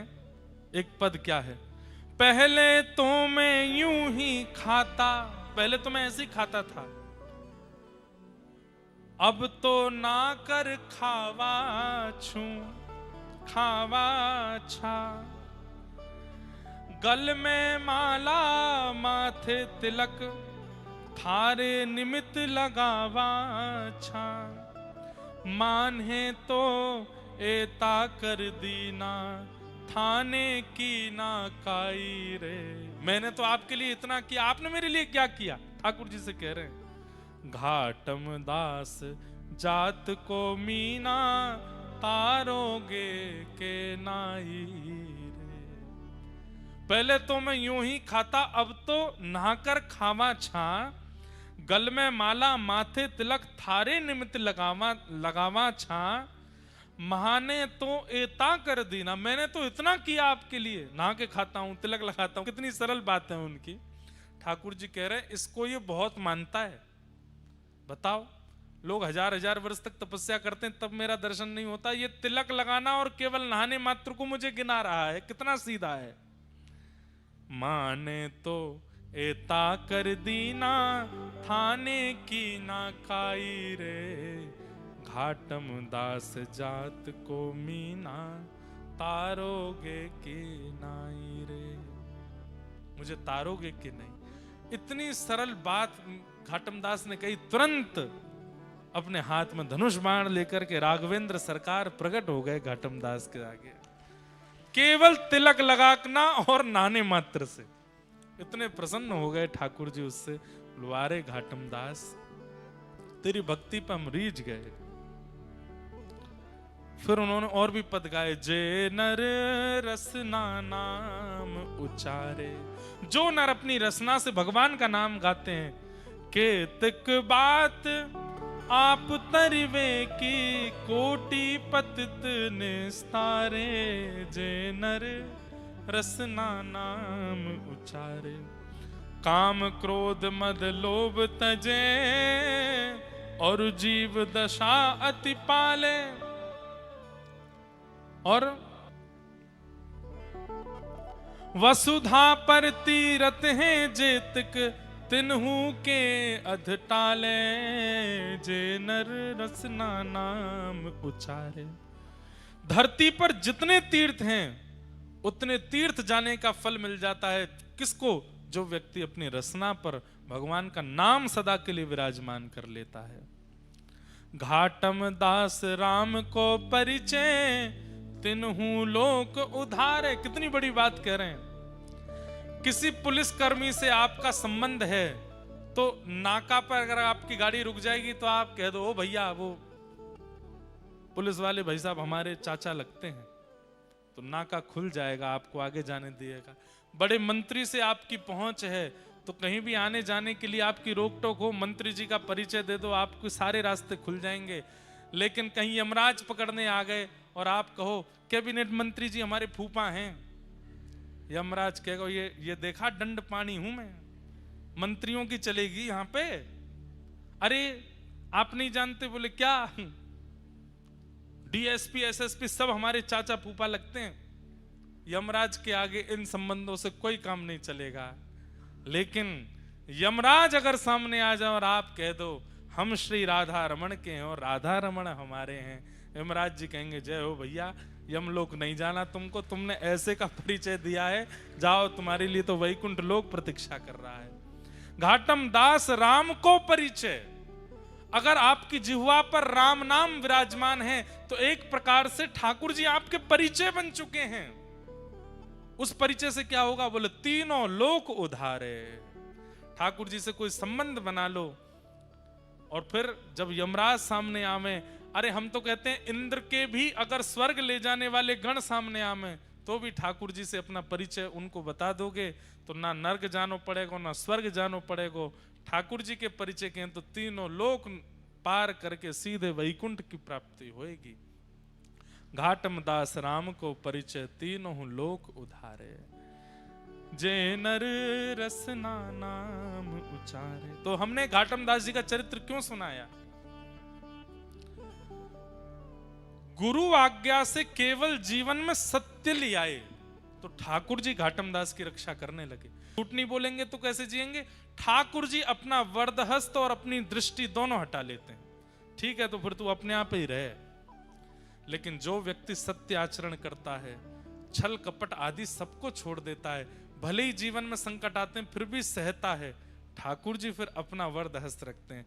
बोले इतना सह रहा है पर सत्य का त्याग नहीं कर रहा, छल का त्याग, कपट छल को अपने जीवन में नहीं ला रहा, या की रक्षा तो मोह करनी पड़ेगी, जैसे घाटम दास की ठाकुर जी ने रक्षा की।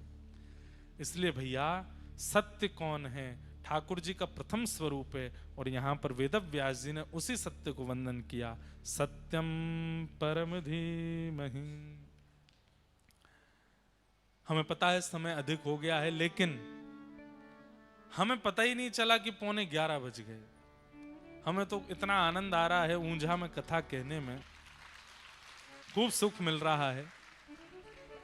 हम 10-15 मिनट और थोड़ा कुछ कह लें, क्योंकि हमें पता ऊंझा के लोग तो टाइम के इतने पंचुअल है, कम से कम 100 लोग तो नेट 11:30 उठ गए।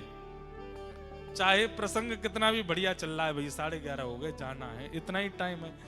कथा का देखो एक स्वरूप है, अपने समय से अगर कथा पूरी हो जाए तो समझो आज ठाकुर जी कथा में आए पर नेक देर बैठ के चले गए, पर समय से ऊपर कथा जावे तो सोचियो ठाकुर जी बैठे हैं अभी भी कथा में और सबको देख रहे हैं, सब पर कृपा कर रहे हैं। इसलिए समय से ऊपर कथा जावे तो 7 ही दिन बार बार थोड़ी आवेंगे। ऊंझा में तो जीवन भर रहना है, सुबह दुकानें तो जीवन भर खोलनी है, पैसा तो जीवन भर कमाना है, पर ये 7 दिन दोबारा नहीं आएंगे। इसलिए समय से अधिक अगर समय चला जाए कथा के विश्राम में तो आप लोग आनंदित होकर सुनिए बस, ठीक है। धर्म प्रोजित कई तवुत्र परमो निर्मत्सराणाम सताम वैद्यम वास्तवमत्र वस्तु शिवदम तापत्रयोन्मूलनम श्रीमद्भागवते महामुनिकृते किंबा परेरीश्वर सद्यो हृद्यवरुध्यते त्रिकृतभिः शुश्रूषुभिस्तत्क्षणात्। 3 मंगलाचरण हैं भागवत जी के, एक हो गया, 2 और रह गए, बस ये कह के हम आज की कथा को विश्राम देंगे। विषय, अधिकारी, संबंध और प्रयोजन, ये 4 बातें विशेष रूप से हैं। सबसे बड़ी बात, भागवत का विषय क्या है? धर्म प्रोजित कई तवोत्र परमो, सबके चित्त में जो परम धर्म को स्थापित करे।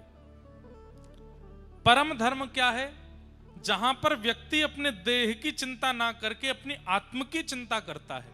आप देह की चिंता करते हो तो सोते हो, देह की चिंता करते हो तो खाते हो, देह की चिंता करते हो तो टहलते हो, देह की चिंता करते हो तो सारी क्रियाएं करते हो। पर आप आत्मचिंतन करने लगोगे कि भाई मेरे भीतर जो विराजमान आत्मा है इसका उद्धार कैसे हो, इसका कल्याण कैसे हो, मेरे जीवन का साफल्य कैसे हो, मेरे जन्म लेने का कल्याण कैसे हो। जिस दिन ये विचारधारा चित्त में प्रकट होने लग जाएगी उसी दिन आप परम धर्म कर रहे हो। कथा सुनना देह का कर्म नहीं है, दैहिक कर्म नहीं है कथा सुनना। कथा सुनना, अब यहां पर कितने सारे बालक, कितने सारे लोग वो बैठे हैं। एक मुझे आज पता चला, एक माता जी सुबह 7 बजे आके बैठ गई, सुबह 7 बजे। कथा शुरू हुई रात में 8 बजे, 13 घंटे पहले पंडाल में आके बैठ गई। पूछा गया मैया इतनी जल्दी क्यों आ गई, तो भावुक होकर के बोली हम सूरत से आए हैं, बहुत दूर से आए हैं, भीड़ बढ़ जाएगी तो बैठने की जगह नहीं मिलेगी, इसीलिए अभी से जगह पकड़ के बैठी हैं कि कहीं हमको बैठने को मिले। कथा अब 13 घंटे एक स्थान पर बैठना ये देह तो नहीं कर सकता, ये शरीर नहीं कर सकता। शरीर तो बहुत अभिमानी होता है। आप एक आसन में बैठने के लिए शरीर को अगर कह देते हैं तो शरीर आपसे बार बार आसन बदलवाता है। कभी पैर लंबे करवाएगा, कभी ऐसे करवाएगा, कभी ऐसे करवाएगा, कभी ऐसे करवाएगा। कई लोग ऐसे ऐसे सुनते हैं कथा, क्यों? शरीर उनका अभिमानी है और शरीर कहता है तू मुझे क्यों बैठा के रखा है, तुझे नहीं पता मुझे आराम कितना प्रिय है। तो फिर वो बेचारा एक आध बार देखता कोई सोफा खाली हुआ क्या। कई लोग तो छोटे छोटे बच्चों, तुम तो युवा हो, नीचे बैठो, हमको बैठने दो ऊपर। क्यों? देह अभिमानी है। उस देह को कथा में भी लाते हैं तो वो व्याकुल ही रहता है, विचलित ही रहता है। पर जो व्यक्ति देह से नहीं आया, अपने आत्म कल्याण के लिए आया है, चित्त से आया है, उसको एक कोना भी मिल जाएगा ना, बस स्वर आना चाहिए कान में, नेत्रों से दिख जाने चाहिए महाराज जी व्यासपीठ, बस वो वहीं से ही प्रसन्न है। कितने श्रोता ऐसे हैं वो पिछले 2-2.5 साल से हमारी हर कथा सुन रहे हैं, मुझे हर कथा में दिख जाते हैं, पर कभी मिलने नहीं आते, कभी समीप नहीं आते, कभी फोटो नहीं खिंचाया होगा, कभी कुछ नहीं। इसका मतलब ये नहीं कि उनमें प्रेम नहीं, पर प्रेम है। कैसा प्रेम है? बस हमें बस कथा मिल जाए, जीवन उपयोगी बात समझ आ जाए, प्रिया प्रियतम की लीला सुन लें और बस उसी में ही आनंद है। ऐसे व्यक्ति आत्मा से कथा में आते हैं, उनको देह सुख नहीं है।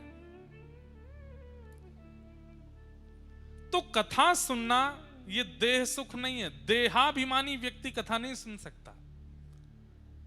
और कई बार देह अभिमानी व्यक्ति आ भी जाते हैं कथा में, पर उनके पूर्व के ऐसे संचित पुण्य कर्म होते हैं कि उनको ही नहीं पता चलता कि हमने 3 घंटा 4 घंटा कैसे सुन ली कथा। 4 घंटा होने के बाद उनको याद आता, अच्छा हम कभी नहीं बैठने वाले व्यक्ति हैं, आज कैसे बैठ गए हम। क्योंकि कथा शरीर के लिए भी नहीं होती, कथा आत्मा के लिए ही होती है। कान नहीं सुनते आपके, शरीर नहीं सुनता। आप यहां से बाहर जो कुछ भी सुनते हैं, कान सुनते हैं, यहां से बाहर जो कुछ भी सुनते हैं, मन सुनता है, बुद्धि सुनती है, पर कथा तो आत्मा सुनती है। इसीलिए मुख प्रसन्न रहता है, रोंगटे खड़े होते रहते हैं, देह एक ही आसन में बैठा रह जाता है, नेत्रों से अश्रुपात होने लगते हैं। क्यों? वर्षों बीत गए, अब जाकर के आत्मा को प्रसाद मिल रहा है, आत्मा को वो मिल रहा है जो उसकी आवश्यकता है। कथा विश्राम होते ही कितनी जगह मूर्छित हो जाते हैं लोग, बेहोश हो गए, गिर पड़े। क्यों? अनकॉन्शियस हो गए। आत्मा बोली अब मैं कैसे जीऊंगी, अब तू मुझे फिर से विषयों में ले जाएगा, फिर से शरीर के द्वारा विषय भुगवाएगा। इतने दिनों तक इतनी सुंदर लीला चर्चाएं सुनी, अब फिर से मुझे विषय वार्ताओं में जाना पड़ेगा। आत्मा व्याकुल हो जाती है।